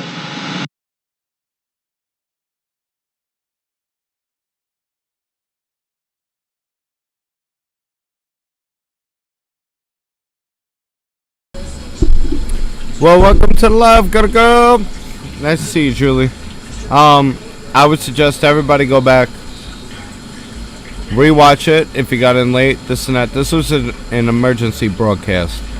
They have persecuted Alex Jones for asking questions, yet most of the people that went down that rabbit hole, I've never heard of Wolfgang Halbig. He is the one that put all the FOIA requests.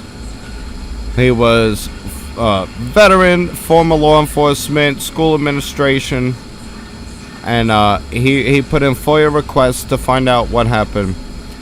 This live was a result of the ruling with Alex Jones. If you have an opinion, apparently in America, an opinion can be considered false or misleading or misinformation, and you could be sued for having an opinion. Now Alex Jones is over the top. I get it. He's our angry little pit bull, but he's also our canary in the cave when it comes to freedom of speech. So when I saw that he was charged 4-point-something million in damages and then another 45 million in punitive damages, I decided, I do this usually every year. Those in my inner circle, I consider you all now in my inner circle. Let's get this channel a second strike. I had to put this documentary out, and I put it out live. You know, it's one of those. Let's say, back at you, Bobby. Oh, I appreciate you. So this was an emergency broadcast. I'm going to leave it live in public, and after it posts, I'm going to put all the links to my Odyssey channel that has all of these videos in succession, so you can share them, watch them, play them. I don't know, the fact that they could persecute, not prosecute, Alex Jones over having an opinion, to me, that smells fishy. I wouldn't accuse them of a cover-up if not for their actions. And you don't see Wolfgang in court. They threatened him. So I'm sharing it because he can't. And I think there was a miscarriage of justice. So to everybody, we are at 2 hours, 12 minutes. If you want to watch it without the narration and all that stuff, tomorrow, probably morning or afternoon, I will post all of the links to these videos to my Odyssey channel in the comments. Until then, fight to be able to speak your opinion.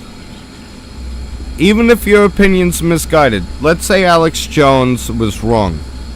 You should not be persecuted and fined $50 million for having an opinion, especially when the people who were asking the questions are now getting sued. The questions weren't answered. They're using Alex Jones. They deplatformed him. They're coming after us next. This is a way for the government to persecute dissent, and that's how North Korea works. I love you all. May God bless you all. Congratulations once again, Gma Gutta. I hope all is well. Stay blessed, stay happy, and most importantly, stay free. Until next time, my friends.